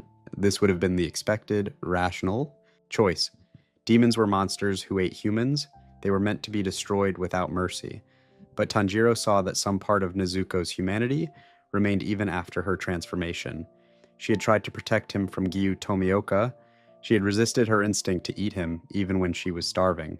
Tanjiro spent 2 years training with Urokodaki, while Nezuko slept in a specially prepared room. He carried her in a wooden box on his back during his missions because sunlight would kill her. He fought demons while protecting that box, never allowing it to be damaged or opened. He refused to give up on her even when others told him it was hopeless, even when the Hashira demanded her execution, even when it would have been easier to simply accept that she was gone. Tanjiro's unwavering faith in Nezuko's humanity was the foundation upon which his entire journey rested. Nezuko, despite being a demon, never ate a single human. She fought alongside her brother against other demons, using her strength and eventually her blood demon art to protect humans rather than harm them. The bond between the siblings was so strong that it survived even demonic transformation. When other demons lost all memory of their human lives and became mindless monsters, Nezuko retained her love for her brother. This extraordinary resistance to demon instincts was unique to Nezuko and became a crucial element in the final battle against Muzan. The first friend Tanjiro made after joining the Demon Slayer Corps was Zenitsu Agatsuma. Tanjiro encountered Zenitsu on the road after receiving a mission assignment. Zenitsu was clinging desperately to a girl, begging her to marry him because he believed he would die soon and wanted to be married before that happened. The girl was trying to get away from him, clearly uncomfortable with Zenitsu's behavior. When Tanjiro approached and his Kasugai crow indicated they had been assigned to the same mission, Zenitsu immediately latched onto Tanjiro instead. Zenitsu seemed like the worst possible person to be a demon slayer. He was cowardly, constantly whining and crying, and claimed he only joined the Demon Slayer Corps because his mentor had pressured him into it. He begged to quit before even attempting a single mission. He insisted he would die if he had to fight demons. Everything about Zenitsu suggested he was unreliable and useless in combat. Most people would have written him off immediately, but Tanjiro's enhanced sense of smell told him the truth that Zenitsu's behavior hid. Underneath all the fear and complaining, Zenitsu had a genuinely good heart. He was terrified, but he was not a bad person. Tanjiro could smell that Zenitsu's core nature was kind and that he truly cared about protecting others despite his fear. This insight allowed Tanjiro to be patient with Zenitsu and gradually become his friend. Zenitsu proved Tanjiro's faith in him was justified. Despite his constant terror, Zenitsu possessed incredible combat ability with his thunder breathing technique. When pushed to his absolute limit, or when he passed out from fear, Zenitsu transformed into an entirely different fighter, fast, precise, and deadly. His thunder breathing first form, Thunderclap and Flash was so fast it appeared as a lightning strike. Over time, Zenitsu developed variations and improvements to this single form that made him extraordinarily powerful. The friendship between Tanjiro and Zenitsu grew into a brotherhood. They fought side by side in numerous battles, saved each other's lives repeatedly, and became as close as family. This bond eventually extended beyond their lifetimes. In the epilogue set in modern times, it is revealed that Zenitsu married Nezuko after she was cured and returned to being human. Their descendants in the present day are Yoshiteru and Toko Agatsuma, demonstrating that the friendship between Tanjiro and Zenitsu literally united their families. The second major friend Tanjiro made was Inosuke Hashibira. Tanjiro met Inosuke during the mission to investigate the Suzumi Mansion, also known as the Drum Demon's house. The demon who controlled that mansion was named Kyogai, and he had the ability to manipulate the rooms by beating drums embedded in his body. Inosuke burst into the situation with his boar's head mask, dual-wielding serrated swords, and immediately challenged Tanjiro to fight him to determine who was stronger. Inosuke was aggressive, competitive, and seemed to have no understanding of cooperation or teamwork. He had been raised by wild boars in the mountains after being abandoned as an infant, and this upbringing left him with essentially no social skills. He constantly wanted to fight, refused to learn anyone's name correctly, and seemed interested only in proving he was the strongest fighter. When Inosuke's aggressive behavior went too far, Tanjiro was forced to fight him seriously and ended up breaking several of Inosuke's ribs in self-defense. Yet again, Tanjiro's sense of smell revealed the truth. Inosuke was not malicious or evil, despite his violent behavior. He was simply rough, unsocialized, and desperate for acknowledgement. His aggression came from a place of insecurity rather than genuine cruelty. Tanjiro apologized for breaking Inosuke's ribs, even though he had been defending himself, and he tried to reason with Inosuke rather than continuing to fight. Over time, Inosuke became one of Tanjiro's closest companions. He learned to work as part of a team, developed genuine bonds with Tanjiro and Zenitsu, and showed increasing emotional maturity as the story progressed. His beast-breathing style and dual swords made him a valuable combat partner. Like Zenitsu, Inosuke fought alongside Tanjiro through numerous missions and life-threatening battles, cementing their friendship through shared hardship and mutual trust. One of the most important mentors in Tanjiro's life was Kyojuro Rengoku, the Flame Hashira. Tanjiro first met Rengoku on the Mugen, trained during the mission to defeat Lower Moon 1, a demon named Enmu who had fused his body with a train. Rengoku was enthusiastic, loud, and constantly encouraging. He immediately took an interest in Tanjiro, Zenitsu, Inosuke, and Nezuko, treating them with respect despite being far more experienced and powerful than any of them. During the battle against Enmu, Rengoku fought with tremendous skill and power, protecting all the passengers on the train from the demon's attacks. After Enmu was defeated, everyone thought the mission was over, but then Akaza, Upper Moon 3, appeared. Akaza was one of the 6 strongest demons in existence aside from Muzan himself. He immediately challenged Rengoku to fight, recognizing the Hashira as a worthy opponent. The battle between Rengoku and Akaza was intense and heartbreaking. Akaza repeatedly offered to turn Rengoku into a demon, promising him eternal life and the ability to grow even stronger. He praised Rengoku's abilities and insisted that becoming a demon was the only way for a warrior to truly perfect their skills. Rengoku refused every offer. He stated clearly that he would never become a demon, that his duty was to protect humans, and that human mortality was not a weakness but part of what gave life meaning. Akaza was far more powerful than Rengoku, and the demon was not fighting at full strength while Rengoku was giving everything he had. The battle ended with Akaza punching his fist completely through Rengoku's torso, inflicting a mortal wound.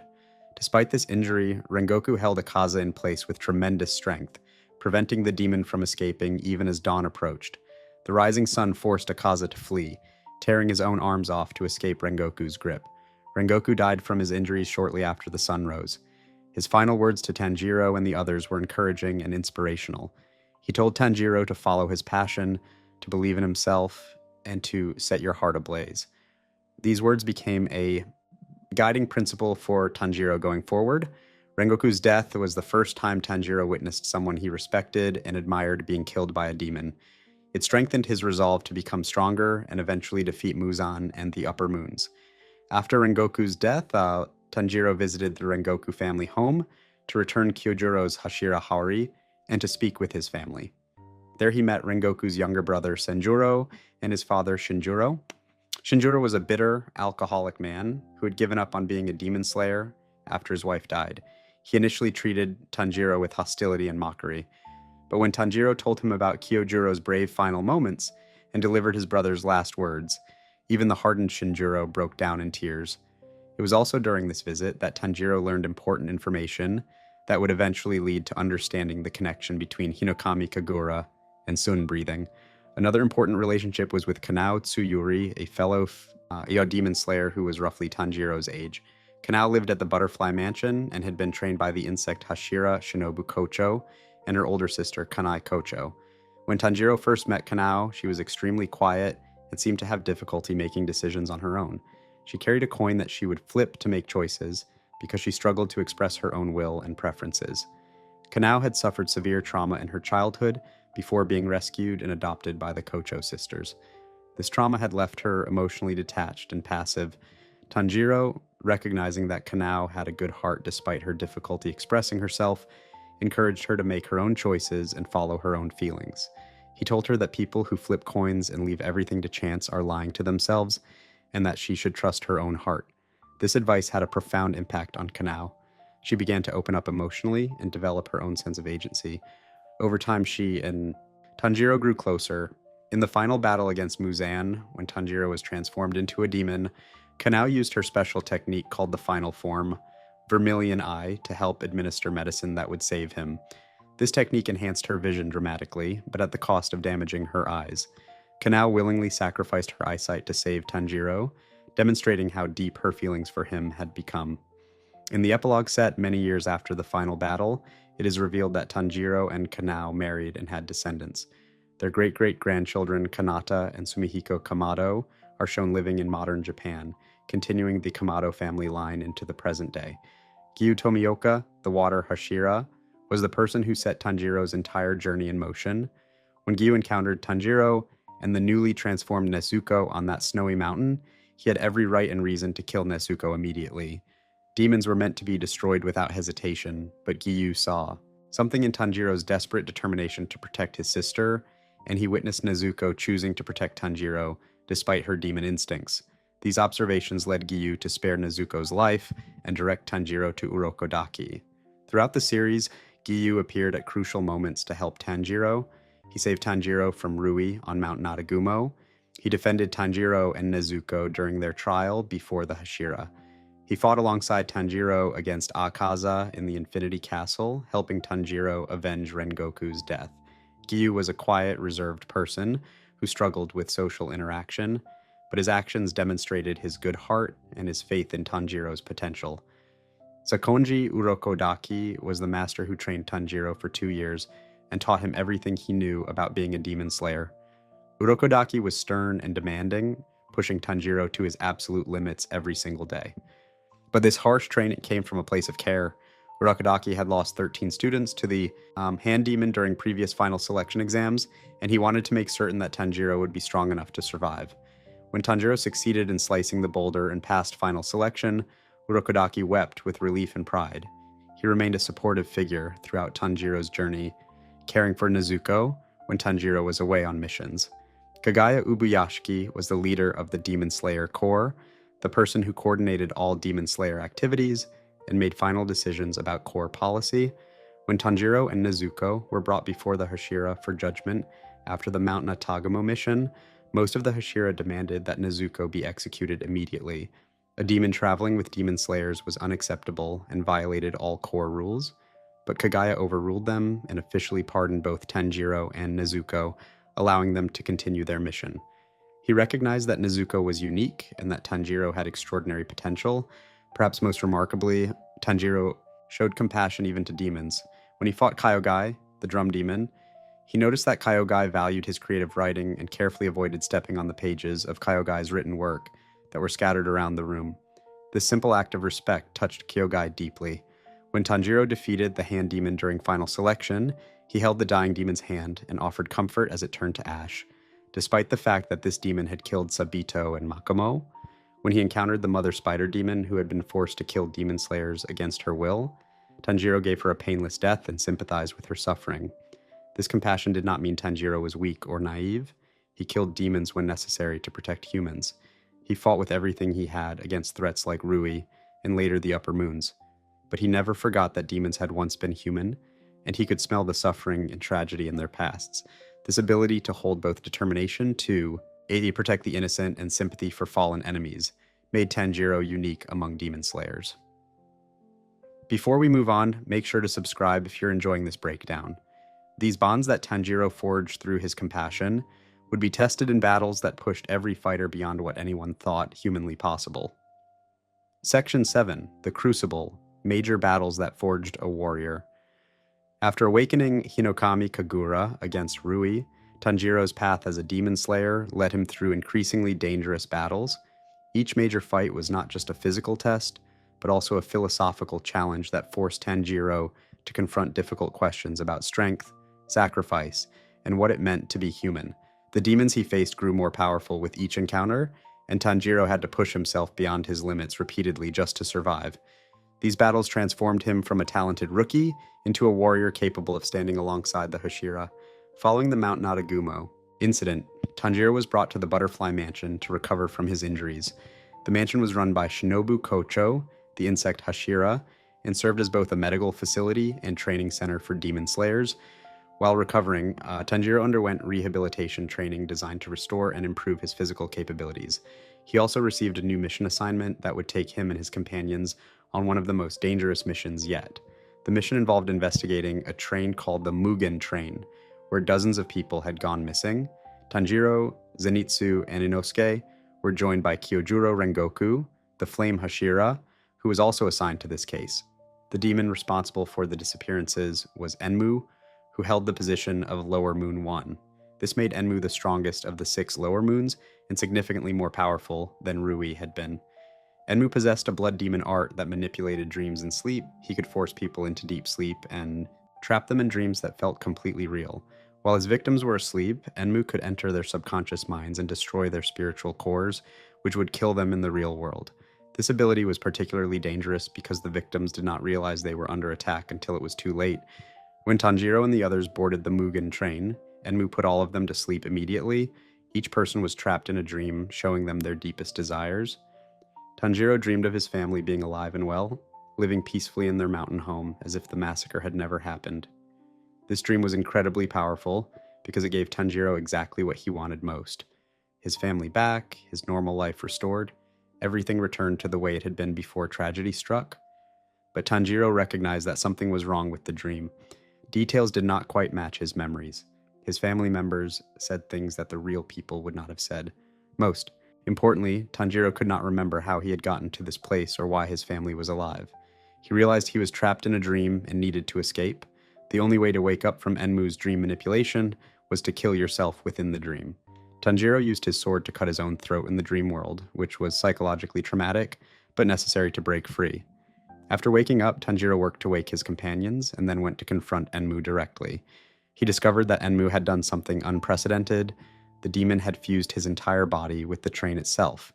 Enmu's flesh had merged with the train's structure, transforming the entire vehicle into an extension of his body. This meant that to kill Enmu, Tanjiro and Inosuke would need to find and destroy his actual neck, which was hidden somewhere within the train's structure. Tanjiro and Inosuke searched through the train, while Rengoku protected all the sleeping passengers from Enmu's attacks. Eventually, they located Enmu's neck bone at the front of the train near the engine.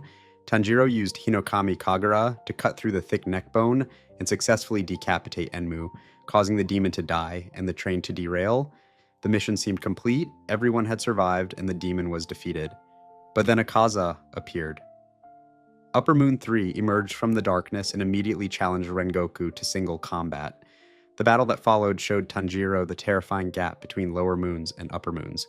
Akaza was on a completely different level from any demon Tanjiro had faced before. His speed, strength, and combat skills were overwhelming. His blood demon art called Destructive Death allowed him to track opponents by sensing their fighting spirit and to deliver devastating martial arts attacks enhanced by his demonic power. Rengoku fought with everything he had, using all 9 forms of flame breathing and even revealing his self-created 9th form named Rengoku. Despite his incredible skill and determination, Rengoku could not overcome Akaza. The demon was simply too powerful. When Akaza punched his fist through Rengoku's solar plexus, inflicting a mortal wound, the battle was effectively over. Rengoku held Akaza in place until the sun began to rise, forcing the demon to flee by tearing off his own arms to escape the dying Hashira's grip. Tanjiro could only watch helplessly as Rengoku died from his injuries. The flame. Hashira's final words encouraged Tanjiro to believe in himself and to set his heart ablaze. This experience taught Tanjiro that even the strongest human warriors could fall to the upper moons. It also filled him with determination to become strong enough to eventually avenge Rengoku by defeating Akaza himself. After recovering from the Mugen train mission, Tanjiro's next major battle came in the Yoshiwara Entertainment District. The Sound Hashira Tengen Uzui had been investigating demon activity in this red light district and recruited Tanjiro, Zenitsu, and Inosuke to assist him. The investigation revealed that the district was controlled by demons, specifically by Upper Moon 6. Upper Moon 6 was unique because the position was held by two demons who shared the rank, siblings named Daki and Gyutaro. Daki appeared first, disguising herself as a beautiful courtesan named Warabi Hime, who worked in one of the entertainment houses. She was fast and deadly, manipulating razor-sharp aobi sashes that could slice through flesh and stone with equal ease. Tengen engaged Daki in combat and seemed to have the upper hand, as a Hashira should against a single upper moon. But when Tengen successfully decapitated Daki, her brother Gyutaro emerged from inside her body. Gyutaro was far more dangerous than his sister. He wielded blood-coated kama sickles and could release his blood as projectile attacks in curved slashing patterns. Most dangerously, his blood was extremely poisonous. Even a small scratch would be fatal. Within minutes, Gyutaro's combat experience and vicious nature made him the true threat of the Upper Moon 6 pair. The battle became chaotic, with multiple fights happening simultaneously. Tanjiro engaged both demons at different points, working together with Tengen, Zenitsu, and Inosuke to try to find an opening. The key challenge was that both Daki and Gyutaro needed to be beheaded at the exact same moment. If only one died, the other would survive and eventually regenerate their sibling. This required perfect coordination between all the demon slayers. During the most intense moments of this battle, Tanjiro awakened his demon slayer mark for the first time. His body temperature soared above 39 degrees Celsius and his heart rate exceeded 200 beats per minute. The scar on his forehead transformed into the flame-like pattern that marked him as one of the elite. This power boost allowed Tanjiro to fight more effectively against Gyutaro despite being poisoned and injured. Gyutaro taunted Tanjiro during their fight, pointing out how similar they were. Both were older brothers who would do anything to protect their younger sisters. Gyutaro suggested that Tanjiro should just become a demon, so he could protect Nezuko more effectively forever. But Tanjiro rejected this idea absolutely. He would never become a demon. He would never take the easy path that required abandoning his humanity. The final sequence of the battle required everyone pushing beyond their limits. Tengen, despite being poisoned and having lost his left hand, held Gyutaro in place. Zenitsu and Inosuke fought against Daki. At the crucial moment, with perfect timing, Tanjiro beheaded Gyutaro, while Zenitsu and Inosuke simultaneously beheaded Daki. Both demons' heads were severed at the same instant, which was the only way to kill them. As they died, Daki and Gyutaro had a moment of reconciliation. They had been siblings in their human lives, living in terrible poverty and suffering abuse and discrimination. Gyutaro had protected Daki when they were human, just as Tanjiro protected Nezuko. In their final moments, the siblings forgave each other for their arguments and walked together into the afterlife, choosing to go to hell together rather than be separated. The victory came at enormous cost. Tengen lost his left hand and left eye permanently. All of the demon slayers were severely poisoned and injured. Nezuko used her blood demon art to burn away the poison in their bodies, which saved their lives but exhausted her completely. Tengen decided to retire from being a Hashira after this battle, but they had accomplished something extraordinary. They had defeated an Upper Moon for the first time in over 100 years. Between them, Daki and Gyutaro had killed a total of 22 Hashira during their time as demons, making them two of the most dangerous demons in existence. Tanjiro's next major battle occurred in the Swordsmith Village during the Swordsmith Village arc. This secret village was where all Nichiren swords were forged by master swordsmiths.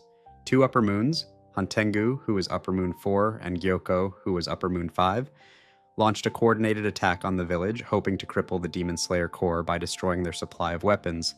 Tanjiro faced attack Hantengu, who proved to be one of the most difficult opponents he had ever fought.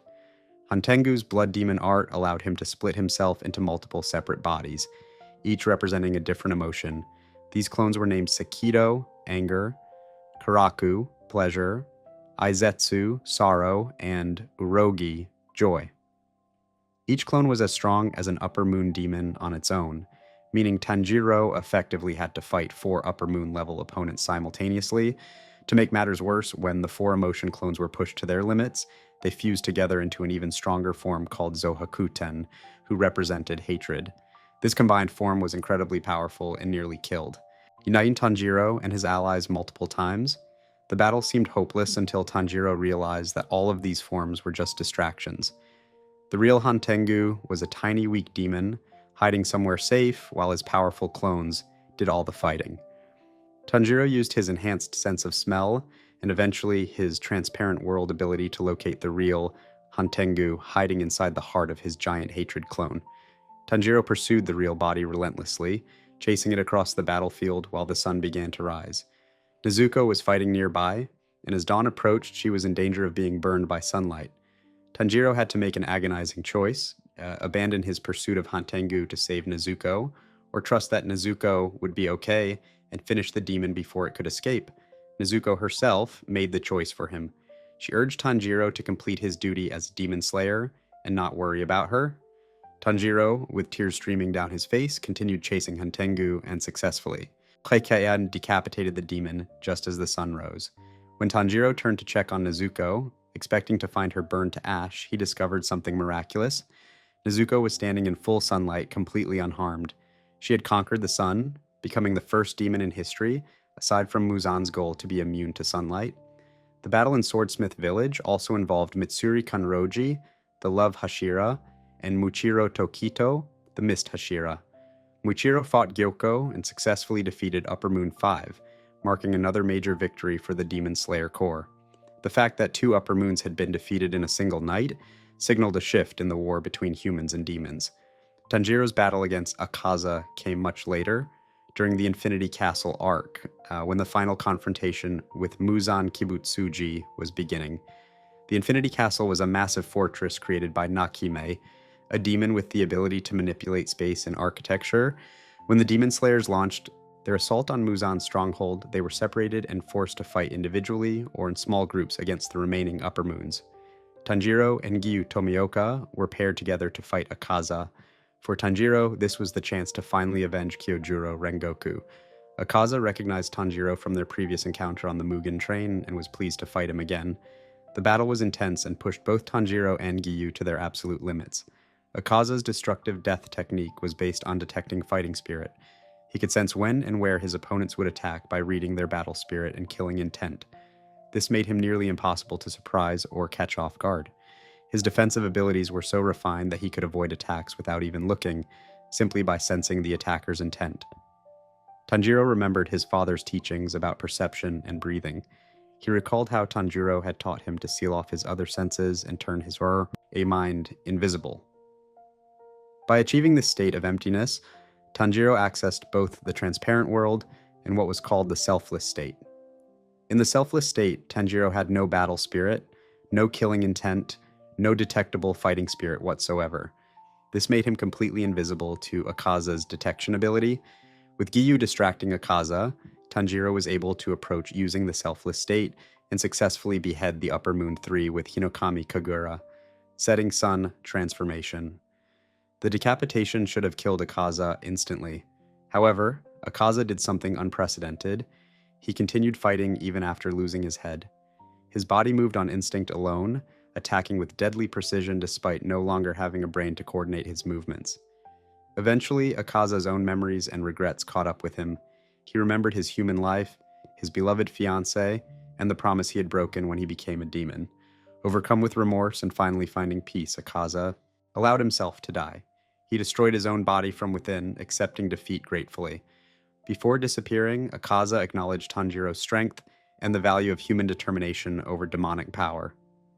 Before we move on, make sure to subscribe if you're enjoying this breakdown. These battles had forged Tanjiro into a warrior capable of fighting Upper Moons on equal terms, but the greatest challenge still awaited him, and it would require every technique he had mastered and every bond he had formed to survive. Section 8, Sun Breathing Perfected.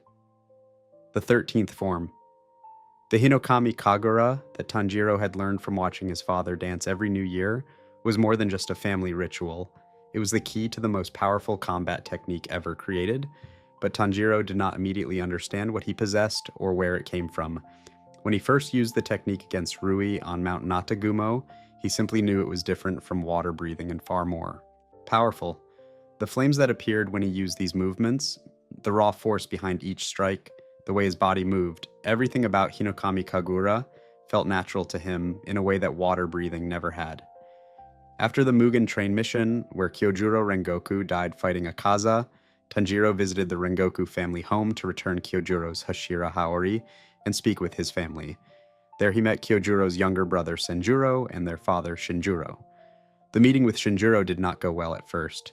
The former flame Hashira was bitter, drunk, and hostile toward Tanjiro. He mocked the idea that Tanjiro could accomplish anything meaningful as a demon slayer. But when Shinjuro saw the Hanafuda earrings Tanjiro wore, his attitude changed dramatically. He recognized those earrings and reacted with shock and anger.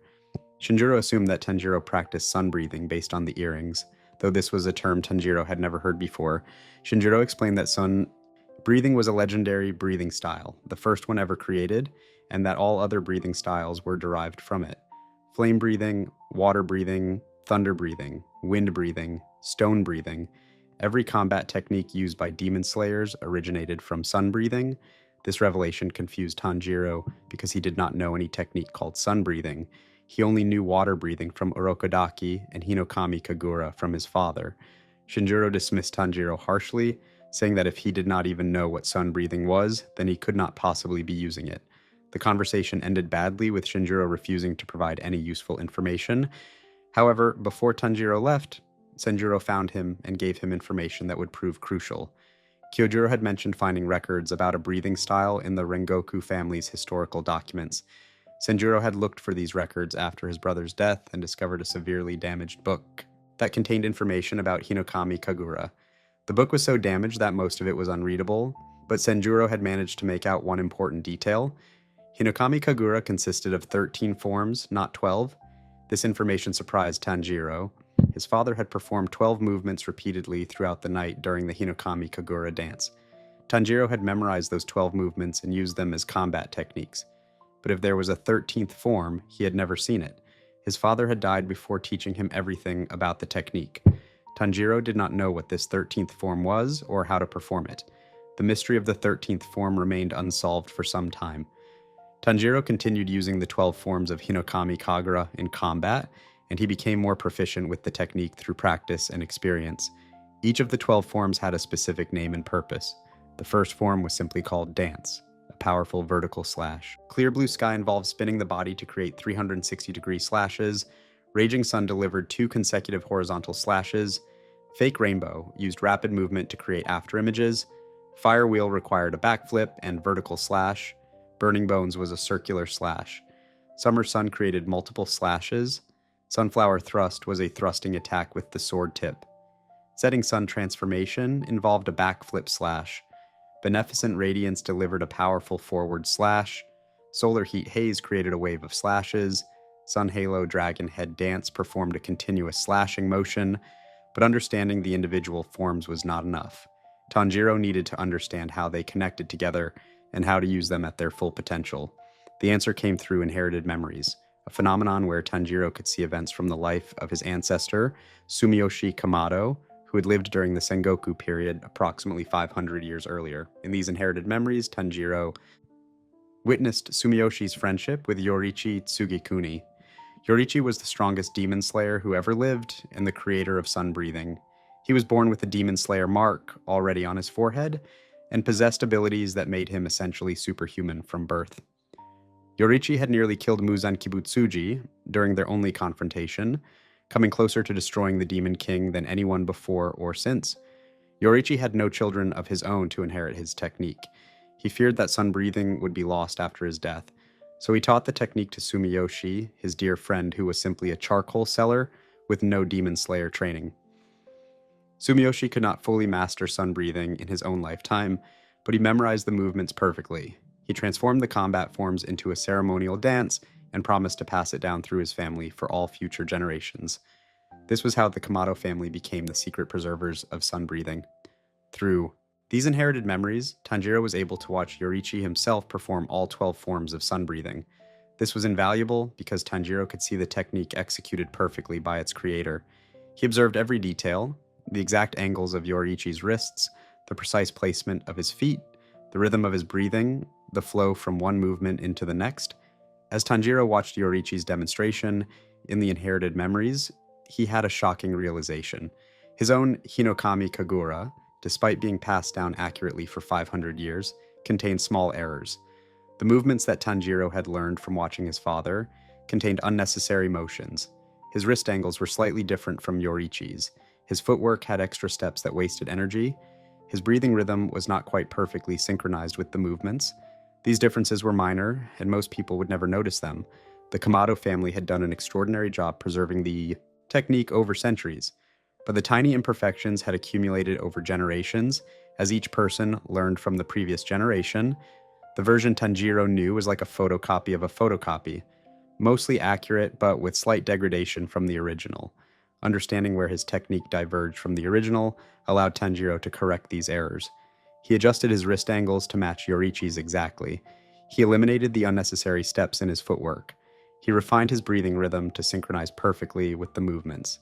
These corrections made Tanjiro's Hinokami Kagura more efficient and more powerful. Each form consumed less stamina while delivering more force. But Tanjiro still did not understand the 13th form until he faced Muzan Kibutsuji in the final battle. During that desperate fight where everything was at stake, Tanjiro finally understood what Senjuro's damage book had been trying to tell him. The 13th form was not a separate Ikaro technique. It was not a new movement that Tanjiro had never learned. The 13th form was all 12 forms performed together in continuous motion. The 12 forms of sun breathing were designed to flow into each other seamlessly. Each form created an opening for the next form. The ending position of one technique was the starting position of another. When performed correctly with perfect transitions, all 12 forms created one continuous attack pattern that repeated endlessly like a wheel turning. The practitioner could maintain this pattern indefinitely as long as their stamina held out. Tanjiro's father had hinted at this during his Hinokami Kagura dance. Tanjiro had said that if you learn to breathe properly, you can dance forever without getting tired. He performed the 12 movements repeatedly throughout the entire night from sunset to sunrise. The dance was the 13th form, all 12 movements connected in an endless cycle. Understanding this concept was one thing. Executing it in combat against Muzan Kibutsuji was another challenge entirely. The 13th form required absolute mastery of all 12 individual forms, plus the ability to transition between them with no wasted motion or time. It required perfect breathing to maintain the stamina needed for continuous attacks. It required complete focus to keep the pattern going without mistakes. During the final battle against Muzan, Tanjiro used the 13th form exactly as it was meant to be used. He performed dance, then flowed immediately into beneficent radiance, then clear blue sky, then fire wheel, then raging sun, then flame dance, then fake rainbow, then continuing through all 12 forms without pause. When he completed the 12th form, he immediately began the cycle again, repeating the pattern continuously. The visual effect was spectacular. Tanjiro's movements created a non-stop barrage of attacks, each one powerful enough to damage even Muzan. The Demon King shouted in frustration, yelling at Tanjiro to stop jumping all over the place, but Tanjiro could not stop. The 13th form required him to keep moving, keep attacking, keep the cycle going. His goal was to maintain this continuous assault from the moment he engaged Muzan until dawn arrived and the sun killed the demon. Maintaining the 13th form for hours was incredibly difficult. Tanjiro's body was already damaged from the battle. He had been poisoned by Muzan's blood. He had sustained serious injuries. His stamina was not infinite, but sun breathing's unique property was that when performed correctly, it allowed the user to maintain their physical abilities for far longer than should be possible. Tanjiro pushed himself to continue the assault, fighting through exhaustion, pain, and injury. When Muzan Kibutsuji witnessed Tanjiro performing the perfected 13th form of sun breathing, something remarkable happened. For a moment, Muzan saw Yoriichi Tsugikuni's image overlapping with Tanjiro. The way Tanjiro moved, the precision of his technique, the power behind his attacks, it all reminded Muzan of his greatest enemy. The Demon King, who had lived for over 1,000 years and feared nothing, felt the same terror he had experienced during his encounter with Yoriichi centuries earlier. This confirmed that Tanjiro had successfully mastered sun breathing at the level of its original creator. He had corrected the accumulated errors of 500 years. He had understood the secret of the 13th form. He had become worthy of the legacy that Yoriichi had entrusted to the Kamado family. Tanjiro also created one additional technique that was not part of the original sun breathing. During the Swordsmith Village arc, Tanjiro had trained alongside Zenitsu and learned from watching his friend's thunder breathing techniques. Thunder breathing emphasized explosive speed, concentrated into a single moment. Tanjiro developed a modified sun breathing attack that combined the principles of thunder breathing with the power of sun breathing. This hybrid technique was called Enbu Isen, which translates roughly to Waltz Flash. By inhaling huge amounts of oxygen and pumping blood heavily toward his legs, Tanjiro could execute dance with thunder breathing speed, creating an attack even faster and more powerful than the original form. Sun breathing was different from other breathing styles in fundamental ways. Water breathing emphasized adaptability and flow. Flame breathing emphasized passion and intensity. Thunder breathing emphasized speed and precision. But sun breathing did not have a single defining characteristic. It was the original style from which all others derived, and it contained elements of all combat approaches. The forms were highly varied, with no consistent pattern, making sun breathing the most versatile and adaptable style in existence. Users of sun breathing visualized themselves manipulating solar flames when they unleashed their techniques. These visual flames were representations of the technique's power rather than actual fire, but they could appear in combination with real fire effects from techniques like Nezuko's Blood Demon art. When Nezuko lit Tanjiro's sword on fire with her exploding blood, the visual flames of sun breathing merged with her actual pink flames to create an even more powerful effect.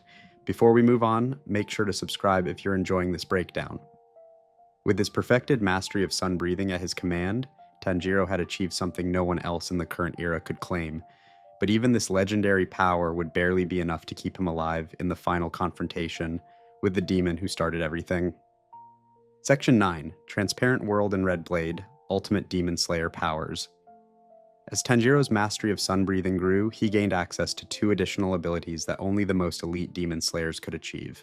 These powers were not techniques that could be learned through ordinary training.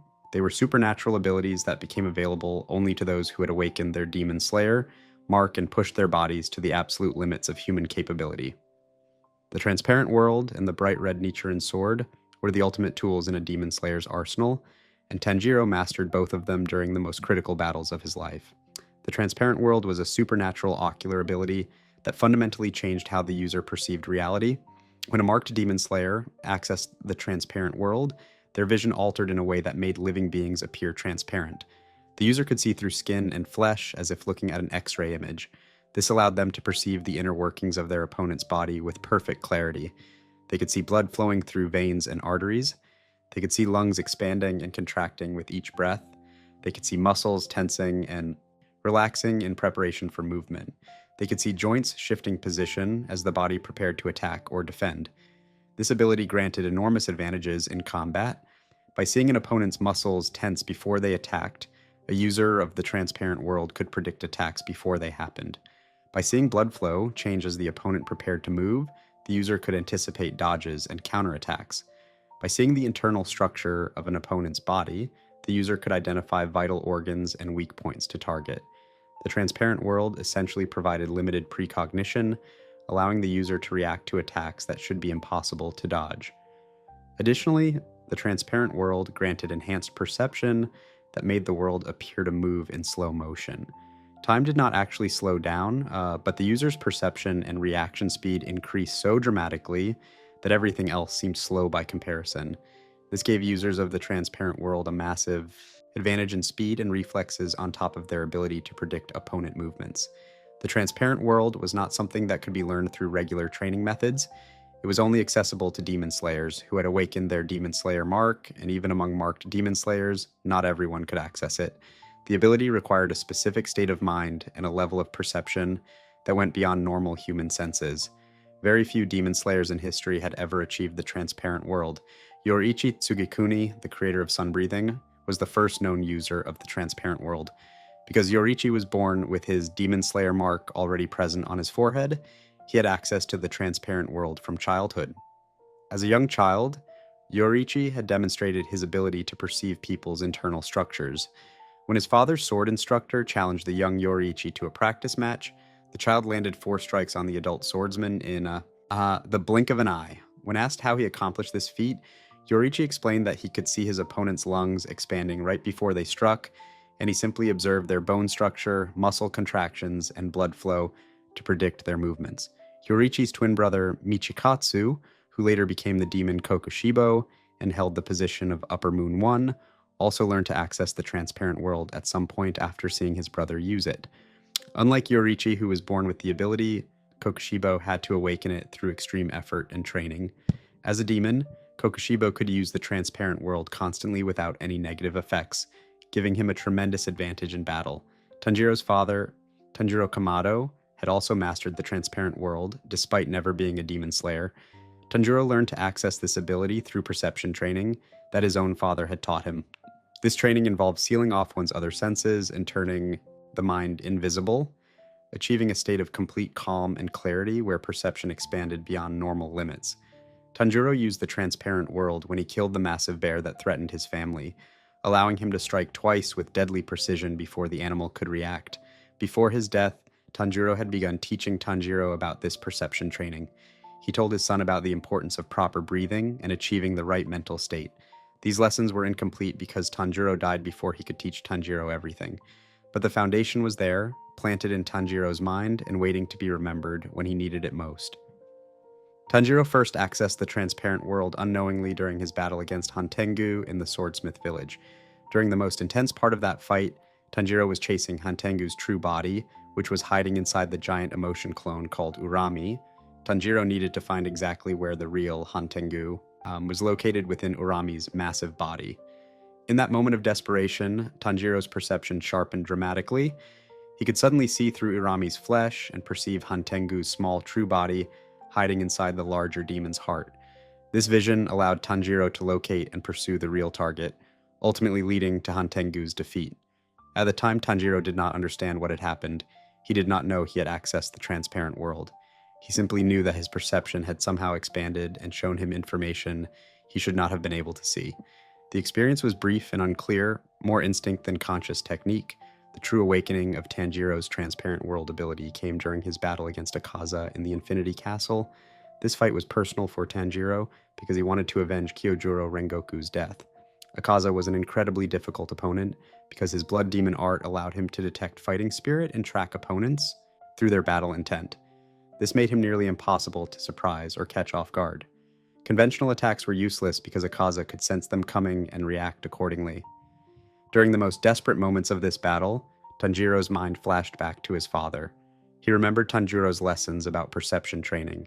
He recalled his father's words about sealing off the other senses and turning the mind invisible. By emptying his mind of all thought and emotion, by achieving a state of perfect calm, Tanjiro could expand his perception while simultaneously erasing his own presence. Tanjiro succeeded in accessing the transparent world fully for the first time.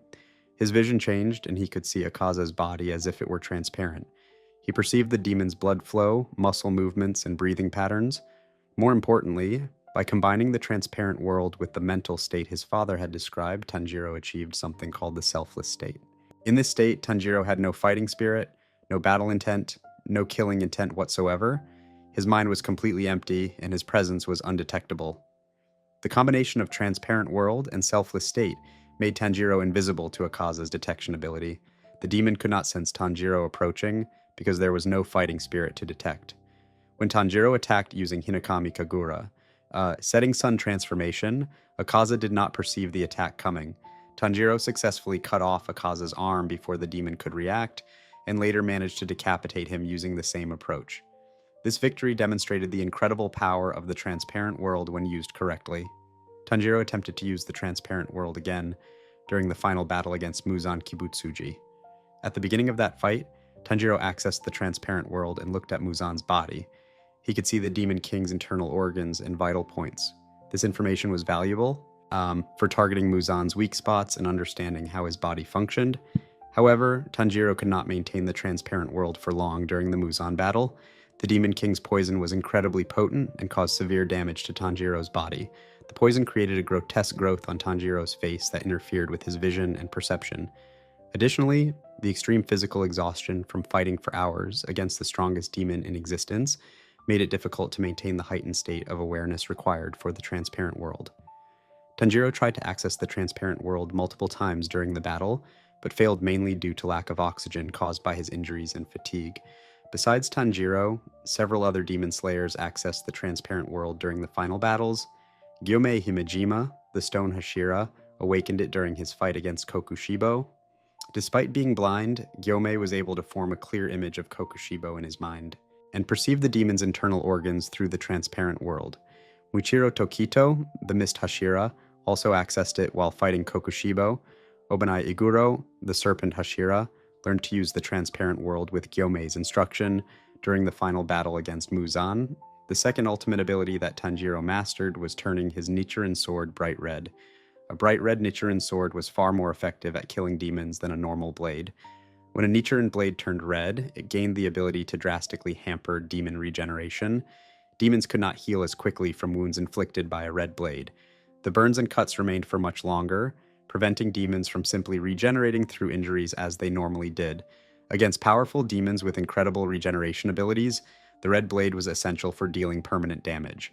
Tanjiro first unlocked this ability during his battle against Hanteng in the Swordsmith Village. While fighting against Hantengu's emotion clones, Tanjiro was struggling to inflict lasting damage because the demons regenerated too quickly. Nezuko intervened by using her blood demon art, exploding blood to set Tanjiro's sword on fire. Her pink flames engulfed the blade, heating it until it glowed bright red. With the red blade created by Nezuko's flames, Tanjiro gained a significant advantage. Every slash he delivered with the red-hot sword drastically slowed down the regeneration of Hantengu's clones. Wounds that would normally heal within seconds took much longer to close. This gave Tanjiro and his allies crucial time to mount effective attacks and prevent the demons from overwhelming them through sheer regeneration speed. This first instance of Tanjiro wielding a red blade required Nezuko's assistance. He could not create the red blade by himself at that point. The heat from Nezuko's blood demon art was what transformed the blade's color and enhanced its demon-slaying properties. This limitation meant Tanjiro could only access this power when Nezuko was present and able to help him. However, during his second battle against Muzan Kibutsuji, Tanjiro achieved something remarkable. After sustaining severe injuries and nearly dying from Muzan's attacks and poison, Tanjiro gained the ability to turn his Nichiren sword bright red by himself without any external help. He was described as the only demon slayer of the current era to achieve this feat independently while still remaining capable of fighting. This was an extraordinary accomplishment that demonstrated how far Tanjiro had pushed himself. The process of turning a blade red required the user to grip the sword with such tremendous force and channel so much power through it that the metal itself heated up and changed color. This required incredible strength and a high level of mastery over total concentration breathing. Most demon slayers could not generate enough force to accomplish this on their own. The fact that Tanjiro achieved it while simultaneously being poisoned, injured, and exhausted showed the extent of his determination and power. Later in the battle, there was another instance where Tanjiro's blade turned red with assistance. When Gyu Tomioka pinned Tanjiro against a wall to prevent him from escaping after Tanjiro had been transformed into a demon, the contact between them helped activate the red blade. The exact mechanics of how multiple marked demon slayers could help each other achieve red blades was not fully explained, but physical contact and combined effort seemed to facilitate the transformation. The combination of sun breathing, the transparent world, and the bright red Nichiren sword made Tanjiro one of the most formidable demon slayers in history. Sun breathing provided the power and versatility needed to match the strongest demons. The transparent world granted precognitive awareness and the ability to find vital weak points. The red blade ensured that wounds inflicted on demons would not heal quickly. Together, these three abilities created a fighting style that could challenge even Muzan Kibutsuji. The Demon Slayer, mark that granted access to these abilities came with its curse. Marked Demon Slayers typically died before reaching age 25. But Tanjiro never hesitated to use the mark's power despite knowing it would likely shorten his life. The battle against Muzan was too important. Protecting humanity and saving Nezuko mattered more than his own survival. Tanjiro pushed himself to master every ability available to him, accepting whatever cost came with that power. Before we move on, make sure to subscribe if you're enjoying this breakdown. These ultimate abilities represented the pinnacle of what a demon slayer could achieve, but even with all of this power at his command, Tanjiro would need every advantage he could muster just to survive the night-long battle that would determine humanity's fate. Section 10, The Final. Battle, Sunrise Countdown against Muzan Kibutsuji. The final confrontation between the Demon Slayer Corps and Muzan Kibutsuji began not with a planned attack, but with a sacrifice. Kagaya Ubuyashiki, the leader of the Demon Slayer Corps, had been suffering from a curse that was slowly killing him. His face and body were covered in disfiguring wounds, and he knew he did not have long to live. Rather than waste his remaining time, Kagaya used himself as bait to lure Muzan Kibutsuji to his family's mansion. When Muzan arrived at the Ubuyashiki mansion, he found Kagaya waiting calmly with his wife and two of his daughters. Kagaya engaged Muzan in conversation, stalling for time while the demon wondered why this dying human showed no fear. Then Kagaya revealed his plan. The entire mansion was rigged with explosives. Kagaya detonated the explosives, sacrificing himself, his wife, and his two daughters in a massive explosion that caught Muzan completely off guard, the blast severely injured the Demon King and bought crucial time for the Demon Slayers to launch their assault. Tamayo, a demon who had broken free from Muzan's control centuries ago and dedicated herself to finding a way to destroy him, was waiting for this moment. She injected Muzan with a drug she had developed specifically to weaken him. This drug had multiple effects designed to cripple the Demon King's abilities. It was meant to turn him back into a human, prevent him from splitting his body into multiple pieces to escape, age his cells rapidly, and slow down his movements. The drug began working immediately, weakening Muzan significantly. While Muzan was weakened and distracted by the explosion and Tamayo's drug, the demon opened his blood demon art and created the Infinity Castle. Nakime, a demon who served Muzan and held the position of Upper Moon 4 after Hantengu's death, had the ability to manipulate space and architecture. She had created a massive fortress of constantly shifting rooms, hallways, and spaces that defied normal geometry. Muzan pulled the Demon Slayers into the Infinity Castle, separating them and forcing them to fight in an environment where the very structure of reality could be manipulated against them. The Infinity Castle arc became a series of desperate battles as Demon Slayers fought against the remaining Upper Moons in different areas of the castle.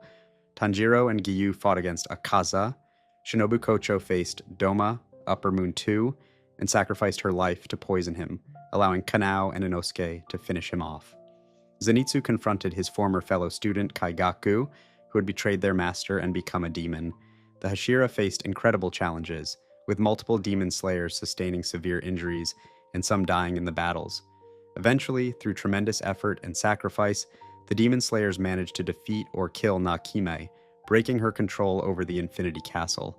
The structure began collapsing, and the survivors found themselves transported back to the surface. This was exactly what they needed, because the sun was their greatest weapon. If they could keep Muzan fighting until dawn arrived, the sunlight would kill him. The entire strategy became a desperate race against time, keep Muzan engaged in combat and prevent him from escaping until the sun rose. The battle against Muzan on the surface was unlike anything the Demon Slayers had faced before. The Demon King's power was on a completely different level from even the Upper Moons. Muzan could transform his body at will, creating long whip-like tendrils covered in sharp spikes that could shred flesh and bone. He could extend his limbs to incredible lengths and attack from multiple directions simultaneously.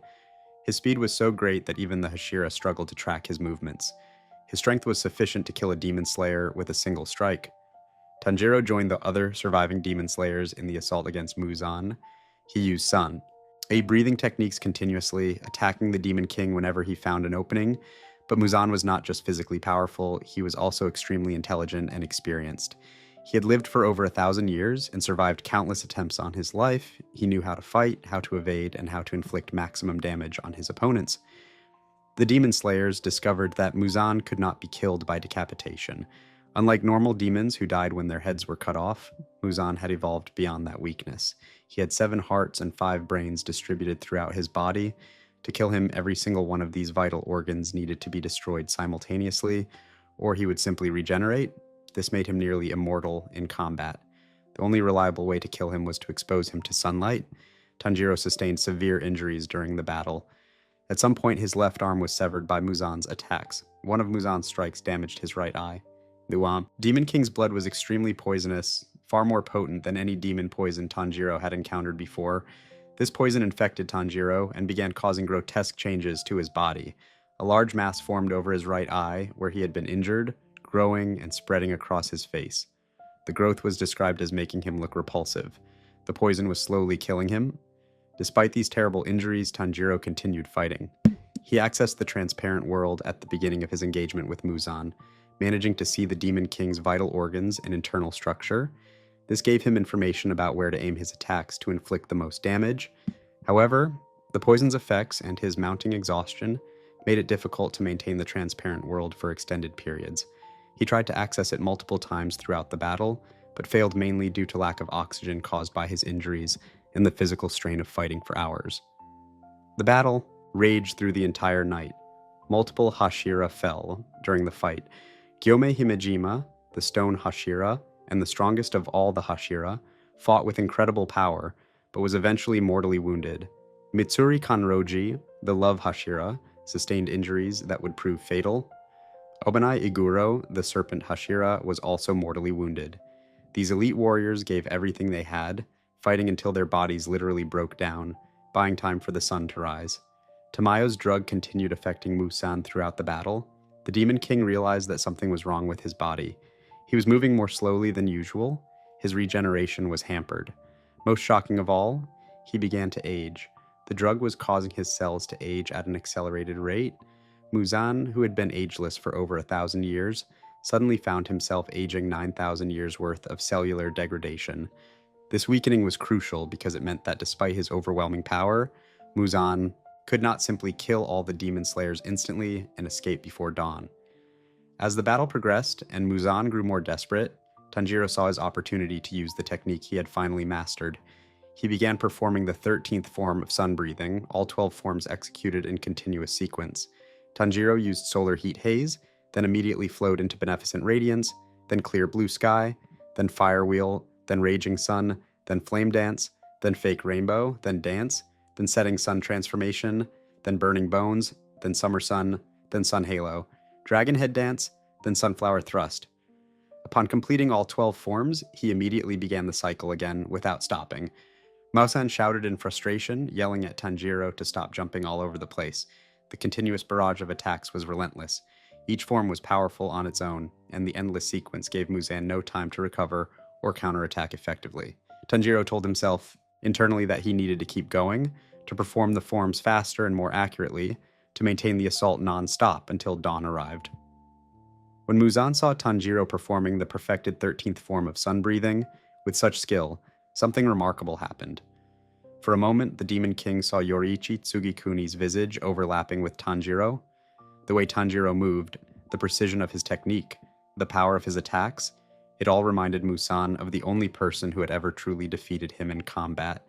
Muzan, who feared nothing after living for a millennium, felt terror. The memory of how close Yoriichi had come to killing him centuries ago rushed back. As dawn approached and the sky began to lighten, Muzan's desperation reached its peak.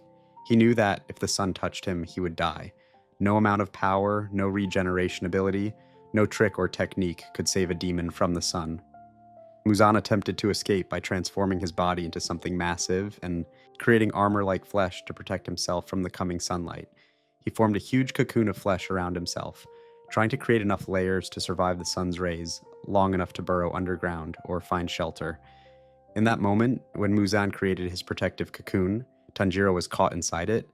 Muzan enveloped Tanjiro in his flesh while attempting to shield himself from the approaching sunrise. But this gave Tanjiro an opportunity that no one else had. He was inside Muzan's body, right next to the Demon King's vital organs. Tanjiro continued using sun-breathing forms, attacking from within Muzan's own flesh. He struck at the hearts and brains that he had seen with the transparent world earlier. The sun rose. Dawn broke across the sky.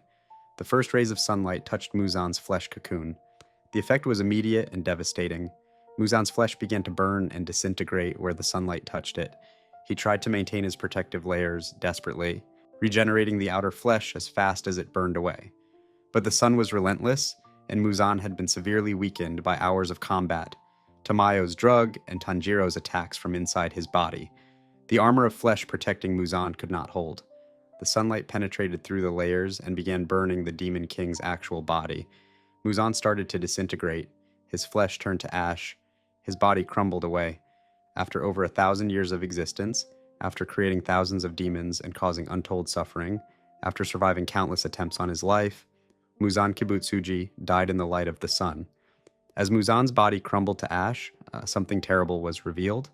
Tanjiro was lying motionless where he had been trapped inside Muzan's flesh. He was not moving. He was not breathing. When the surviving demon slayers checked his condition, they discovered that Tanjiro's heart had stopped. The poison, the injuries, the exhaustion, and the hours of desperate combat had, pushed him past his limit. Tanjiro Kamado was dead. The demon slayers had won. Muzan was destroyed. The threat that had plagued humanity for over 1,000 years was finally eliminated. But the victory came at a terrible cost. Multiple Hashira were dead or dying. Tamayo had sacrificed herself. Countless other demon slayers had fallen during the Infinity Castle battles, and now Tanjiro, the young man who had defeated Muzan from within his own body, lay dead among the ashes of the Demon King. Before we move on, make sure to subscribe if you're enjoying this breakdown. But death was not the end, because Muzan had one final, horrifying move prepared. Section 11. Demon King Tanjiro, the Ultimate Transformation. Muzan Kibutsuji's body was disintegrating in the sunlight. The Demon King who had terrorized humanity for over 1,000 years was finally dying. His flesh turned to ash and crumbled away in the rays of dawn. But as he died, Muzan remembered something. He recalled the Yu Aothin words that Kagaya Ubuyashiki had spoken to him before the explosion, that human thoughts and will were the only truly immortal things in existence. Muzan rejected that philosophy. He believed his own thoughts could be immortal if someone carried them forward. He decided that if he could not achieve his goal of conquering the sun, then someone else would do it in his place. Muzan saw that despite Tanjiro's body lying motionless, some of his cells remained alive. The boy was on the threshold of death but had not completely crossed over yet. Most importantly, Muzan recognized what Tanjiro represented. Tanjiro was a user of sun breathing, the only combat style that had ever truly threatened Muzan. Tanjiro was also the brother of Nezuko, who had conquered the sun and become immune to sunlight. If Muzan could combine these elements, sun breathing ability, Nezuko's sunlight immunity, and his own demonic power, he could create the perfect demon, with the last of his power as his body. Disintegrated, Muzan pumped all of his remaining blood into Tanjiro's corpse. Every drop of blood that Muzan still possessed, all of his essence and power, flowed into the dead boy. As the final portions of Muzan's body disappeared into ash, the Demon King voiced his belief that Tanjiro would not die. He believed that in Tanjiro's place, carrying his will and power, a new demon would rise and kill all the demon slayers. Muzan's prediction proved correct. The massive amount of demon blood that Muzan forced into Tanjiro's body initiated a transformation. Tanjiro's heart, which had stopped beating, began to move again. His dead body revived, but he was no longer human. He had become a demon, and not just any demon. He had become the most powerful demon to ever exist, inheriting all of Muzan's strength and abilities. When Tanjiro awakened as a demon, the injuries and damage his body had sustained were completely healed. The grotesque growth that Muzan's poison had created on his face disappeared. His severed left arm regenerated completely. His damaged right eye was restored to perfect condition. All of the wounds, burns, broken bones, and other damage from the battle vanished as his demonic regeneration brought his body to peak physical condition. He appeared healthier and stronger than he had been even before the final battle began, but Tanjiro's appearance had changed in ways that marked him as something other than human. His eyes, which had been warm and kind, now had slit pupils like a cat or snake. Fangs grew in his mouth, sharp enough to tear through flesh. Flame-shaped marks appeared on his body, over his left forehead and his right jaw, resembling the marks that Kokushibo had possessed. A third, smaller flame-shaped mark extended from the right side of his head down to his eyebrow. These marks were reminiscent of both his Demon Slayer mark and the demonic transformation that had overtaken his human features. As the surviving Demon Slayers realized what had happened and that Tanjiro had become a demon, they faced the most heartbreaking situation imaginable. The boy who had fought so hard to protect humanity, who had shown kindness even to his enemies, who had just defeated Muzan Kibutsuji, was now the greatest threat to humanity. Tanjiro had become the new Demon King, and unlike Muzan, who could be killed by sunlight, this new Demon King possessed Nezuko's immunity to the sun. The Demon Slayers understood immediately how dangerous this situation was.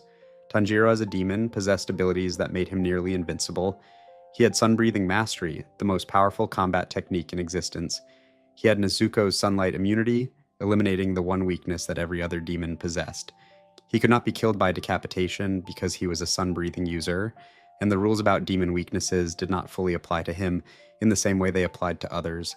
He had inherited all of Muzan's power, making him physically stronger than any demon who had ever existed. Tanjiro as a demon was essentially an unstoppable force. Tanjiro's behavior as a demon confirmed the worst fears of his friends and allies. He appeared to be mindless, like most demons immediately after their transformation. He acted like a feral beast, attacking anyone in sight without hesitation or recognition. He did not seem to remember who he was or who his friends were. The kind, compassionate Tanjiro, who had valued human life above all else, was gone, replaced by a monster driven by demonic instincts. Giyu Tomioka, the water Hashira, who had spared Nezuko's life years ago and set Tanjiro on his path as a demon slayer, was one of the first to confront the demonized Tanjiro. Giyu attempted to restrain him without causing serious harm, hoping that some way could be found to reverse the transformation, but Tanjiro attacked with the full force of his demonic power. His speed and strength were so great that even Giyu, an elite Hashira, struggled to defend himself.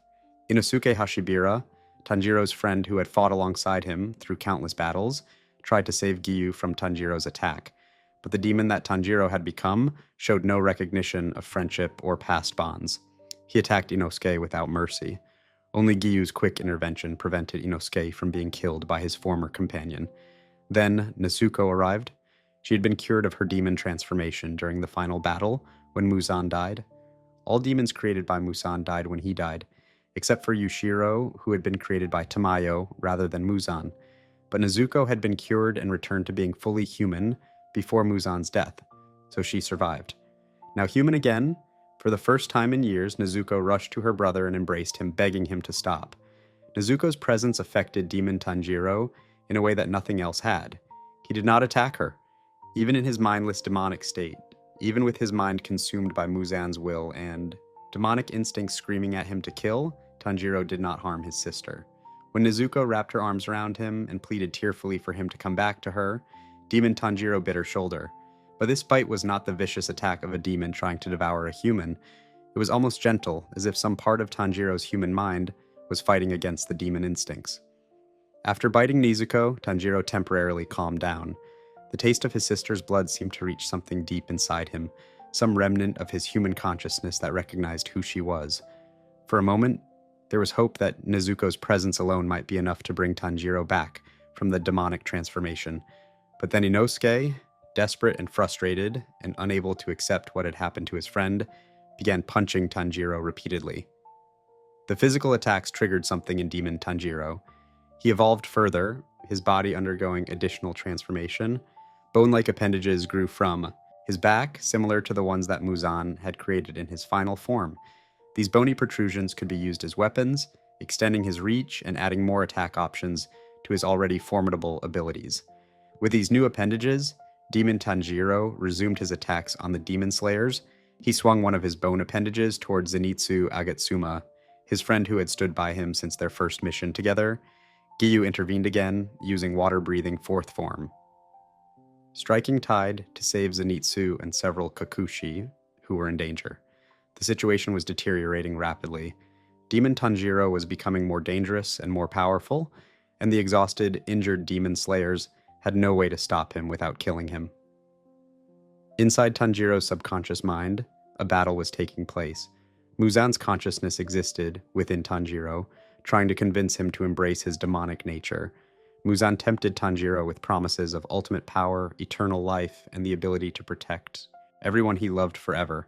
Muzan argued that becoming the ultimate being was the natural choice, the logical choice, the only choice that made sense. But as Muzan tried to corrupt Tanjiro's mind, something else appeared. Hands began rising from the ground in Tanjiro's subconscious. These were the hands of his loved ones, both those who were dead and those who still lived. His mother Ki reached for him. His father Tanjiro reached for him. His younger siblings reached for him. His friends, Zenitsu, Inosuke, Giyu, reached for him. Kanao reached for him. The hands rose through a field of wisteria flowers, pushing up through the blossoms to grasp for Tanjiro. These hands represented the bonds Tanjiro had formed throughout his life. They represented the love he had received and the love he had given. They represented his humanity, his compassion, his determination to protect others rather than harm them. They were everything that Muzan was not and could never understand. Muzan believed strength came from power and immortality. Tanjiro knew that strength came from connection and caring for others. While this battle raged in Tanjiro's subconscious, Kanao Tsuyori acted in the physical world. She had been severely injured during the Infinity Castle battles and should not have been capable of fighting. But Kanao knew of one possible way to save Tanjiro. Shinobu Kocho and Tamayo had worked together to create medicine designed to turn demons back into humans. This medicine had been used successfully on Nezuko earlier. If Kanao could get close enough to Demon Tanjiro and inject him with this medicine, there was a chance it could reverse his transformation. The problem was getting close enough. Demon Tanjiro was fast, powerful, and attacking anything that moved. Kanao needed an advantage. She activated the final form of her flower breathing technique, called the Vermilion Eye. This technique enhanced the user's dynamic vision to incredible levels, allowing them to perceive the world in slow motion and predict opponent movements with near-perfect accuracy. But the technique came at a terrible cost. Using the Vermilion Eye damaged the user's eyes permanently. The enhancement was so extreme that it literally destroyed the eye tissue. Kanao knew that using this technique would likely cost her eyesight. She knew she might go blind, but she did not hesitate. Saving Tanjiro was worth any price. She activated the Vermilion Eye, and her perception of time slowed dramatically. She could see every movement Demon Tanjiro made as if watching in slow motion. She found her opening, approached through the chaos of the battlefield, and successfully injected Tanjiro with the medicine that Shinobu and Tamayo had created. The medicine began working immediately. In Tanjiro's subconscious, the hands reaching for him grew stronger. Muzan's voice grew weaker. The Demon King's hold on Tanjiro's mind began to slip. Tanjiro reached out and accepted the hands of his loved ones. Hipoi Totsi grasped them and held tight. The hands pulled him away from Muzan's influence, pulling him back toward his humanity, pulling him back toward the light. Muzan's consciousness faded from Tanjiro's mind. The Demon King's final attempt to achieve victory through creating a successor failed. His thoughts and will were not immortal as he had hoped. They died with him, rejected by the boy he had tried to corrupt. Muzan Kibutsuji was finally, truly, completely defeated. Nothing of him remained in the world. His physical body had been destroyed by the sun. His consciousness was expelled from Tanjiro's mind. After over 1,000 years of existence, the first demon and the king of all demons ceased to exist in any form. Tanjiro woke up surrounded by the faces of his friends and loved ones. Nezuko was crying tears of joy. Zenitsu and Inosuke were overwhelmed with relief. Kanao, despite her damaged eyes, managed to share a smile with him. Giyu stood nearby, the usually stoic Hashira showing visible emotion. They had won, truly won. Muzan was dead and Tanjiro was human again. Before we move on, make sure to subscribe if you're enjoying this breakdown. The boy who had smelled kindness in demons proved that humanity was not about species, but about choice. A choice he had made even when stripped of everything that made him who he was. Section 12. Legacy of the Sun, Epilogue and Descendants. The final battle against Muzan Kibutsuji ended with the sunrise on that fateful day, but the consequences of that battle continued long afterward. The demon slayers who survived were left to deal with the physical and emotional aftermath of the war that had consumed their lives. Many had lost friends, comrades, and loved ones.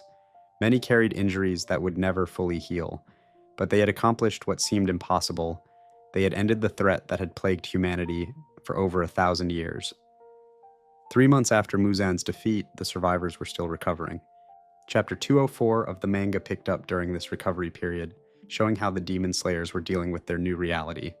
Tanjiro had survived his transformation into a demon, but the experience left permanent marks on his body. His left arm, which had been severed during the battle against Muzan, had been regenerated when he became a demon. However, after being turned back into a human, the arm never fully recovered its strength and functionality. It remained damaged and weak, a permanent reminder of the price he paid in the final battle. Tanjiro's right eye, which had been injured by Muzan and covered by the grotesque growth from the demon poison, also suffered lasting damage. After returning to human form, his right eye did not heal properly. His vision in that eye was impaired and the injury remained visible. These permanent disabilities meant that Tanjiro could never fight as a demon slayer again, even if he wanted to. His body had been pushed beyond its limits, and while he survived, he would carry the physical consequences for the rest of his life. Yushiro, who was Tamayo's assistant and the only demon remaining in the world after Muzan's death, reflected on how extraordinarily lucky Tanjiro had been to survive.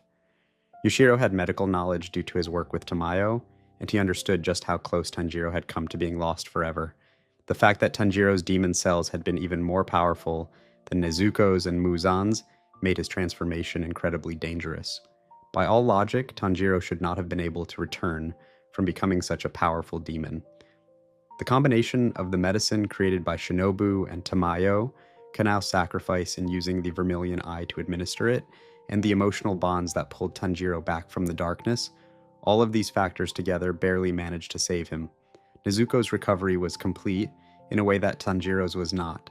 She had been fully cured of her demon transformation during the final battle. When Muzan died, all demons that he had created died with him, as their existence was directly tied to his. However, Nezuko had been cured before Muzan's death, transformed back into a human through the medicine that Tamayo had developed. This meant that when Muzan died, Nezuko was not affected. She remained human and healthy, with no lasting physical effects from the years she had spent as a demon. This complete cure was what Tanjiro had been fighting for since the very beginning. From the moment Nezuko was transformed on that snowy mountain over 2 years earlier, Tanjiro's singular goal had been to find a way to turn her back into a human. He had joined the Demon Slayer Corps for this purpose. He had trained relentlessly, fought countless battles, risked his life over and over, all to save his sister. Now she was saved, completely and permanently. She could walk in the sunlight, she could eat human food, she could live a normal life. Everything Tanjiro had sacrificed and suffered had been worth it. The death of Muzan had another far-reaching consequence. When the Demon King died, every demon he had ever created died with him. This was because demons were made by injecting humans with Muzan's blood, and their demonic nature was directly connected to him. With Muzan gone, that connection was severed, and the demons could not continue existing. Across the entire country, demons that had been hiding or causing trouble suddenly crumbled to ash. The demon threat ended in a single moment. The only exception was Yushiro. He had not been created by Muzan, but by Tamayo, who'd figured out how to create demons without Muzan's direct involvement. This made Yushiro independent of Muzan's existence. When Muzan died, Yushiro survived. He was the last demon in the world, and he dedicated his continued existence to preserving Tamayo's memory. He kept her belongings, including her hairpin, as treasured reminders of the person who had saved him and given him purpose. With all demons gone and Muzan destroyed, the Demon Slayer Corps no longer had a purpose. The organization had existed for over 1,000 years for the sole reason of fighting demons and protecting humanity from the threat they posed. Now that threat was eliminated. There were no more demons to fight.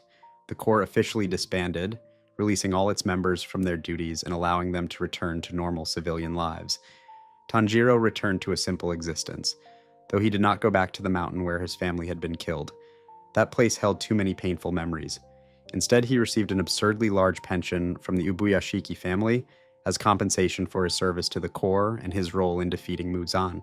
This pension was enough to support him comfortably for the rest of his life without needing to work.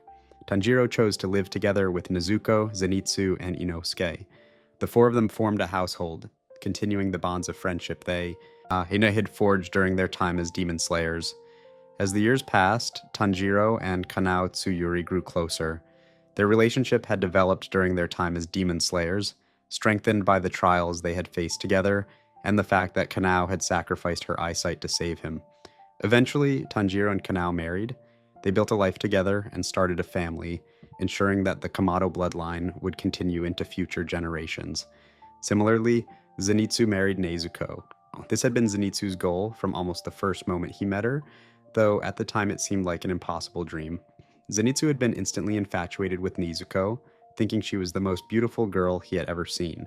Throughout their adventures as demon slayers, his feelings never wavered.